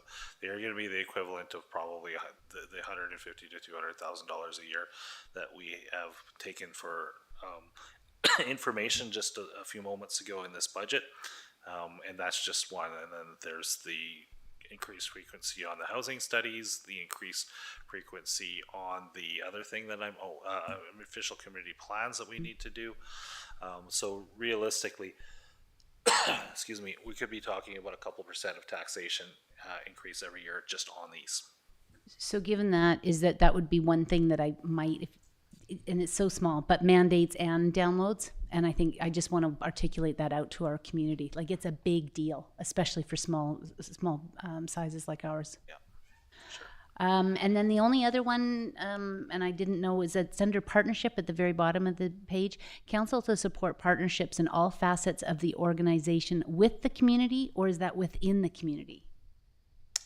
If you'd like to edit that to within the community or with the community, I mean, with the community is. I wasn't sure. I mean, some of our partnerships, the community, with the community? to me includes the people that use Clearwater. So that's Blackpool, that's Birch Island. So with is fine. Okay, with great. Me, so. Done. Somebody want to move this sucker, and somebody want to second the sucker? With Thank the you. addition of mandate? Do you want mandate in there? I think it's. Listen, I've pushed this so far down the road, I can back off on Okay. one word. I think mandate is in the spirit of the discussion. Moved by Councillor Matheson, seconded by somebody else. Thank you, Councillor Bratton. Further discussion? All those in favor? Thank Just you. a comment. Council, are you happy? Yeah. Like, do you like where it came to? Like, I am so grateful that we all came together and really participated on this. This is something that's easy. It's great to get behind. And thank you to Mr. Johnson for being able to take all of the input and make it so concise. And I think it's really readable. Job. Okay. Thank you. Yes, so that was the refresh we needed for sure. Moving on. Where am I moving on to? I'm moving on to 18.1. There is the the bylaw 296 Fire Development Regulations Amendment bylaw number 233. Oh no, number 29. Amendment bylaw number 296. Can I get a mover and a seconder on that, and then I can read that one? Moved by Councillor Bratton, seconded by Councillor Matheson. District of Clearwater bylaw number 296, a bylaw to amend the District of Clearwater Volunteer Fire Department Regulations bylaw number 233, 2021, whereas section 137 of the community charter provides that the power to adopt a bylaw includes the power to amend or repeal it, and whereas the Council of the District of Clearwater wishes to amend the District of Clearwater Volunteer Fire Department Regulations bylaw number 233, 2021, now therefore the Council of District of Clearwater in open meeting assembles and acts as follows. This bylaw may be cited as the Volunteer Fire Department Regulations bylaw number 233, amendment bylaw number 296, 2024. All those in favor? And that is adopted. Thank you. Moving on to the next one, which is bylaw number 296 or 297, Municipal Ticket Information Amendment bylaw. This one is also for adoption. Can I get a mover on it? Moved by Councillor Frizzle, seconded by Councillor Matheson. District of Clearwater bylaw number 297, a bylaw to amend the District of Clearwater Municipal Ticket Information bylaw number 221, 2019. Whereas section 137 of the Community Charter provides that the power to adopt a bylaw includes the power to amend or repeal it, and whereas the Council of the District of Clearwater wishes to amend the District of Clearwater Municipal Ticket Information bylaw number 221, 2019. Now therefore the Council of the District of Clearwater in open meeting assembles and acts as follows. This bylaw may be cited as Municipal Ticket Information bylaw number 221, amendment bylaw number 297, 2024. All those in favor? And that is adopted. Thank you. And the last one, the 5-year plan bylaw. Get a mover on that one and a seconder on that one, please. Moved by Councillor Sims, seconded by Councillor Matheson. District of Clearwater 2023-2027 amended 5-year financial plan, bylaw number 298, 2024, a bylaw to adopt the 2023 to 2027 amended 5-year financial plan. Whereas section 165 of the community charter requires the council adopt a 5-year financial plan, and now therefore the council of the District of Clearwater in open meeting assembles and acts as follows. This bylaw may be cited as the District of Clearwater bylaw number 298, 2024, 2023 to 2027 amended 5-year financial plan. All those in favor? And that is adopted. Thank you. We do have the need to move into camera. Are there any questions from the public today? Annabelle? Yeah. Thanks for coming out. And we'll take a 5 or 7 minute recess. Oh, I got to make the motion right. Sorry. There's the need to move into camera. The meeting be closed to the public pursuant to section 91 of the community charter. Discuss matters relating to a personal information about an identifiable individual who holds or is being considered for a position as an officer, employer, agent of the municipality, or another position appointed by the municipality. Can I get a mover and a seconder on that? Moved by Councillor Bratton, seconded by Councillor Matheson. All those in favor? And now we will take, see you at 4:35. And we'll go into camera, and it won't be that long. Thank you.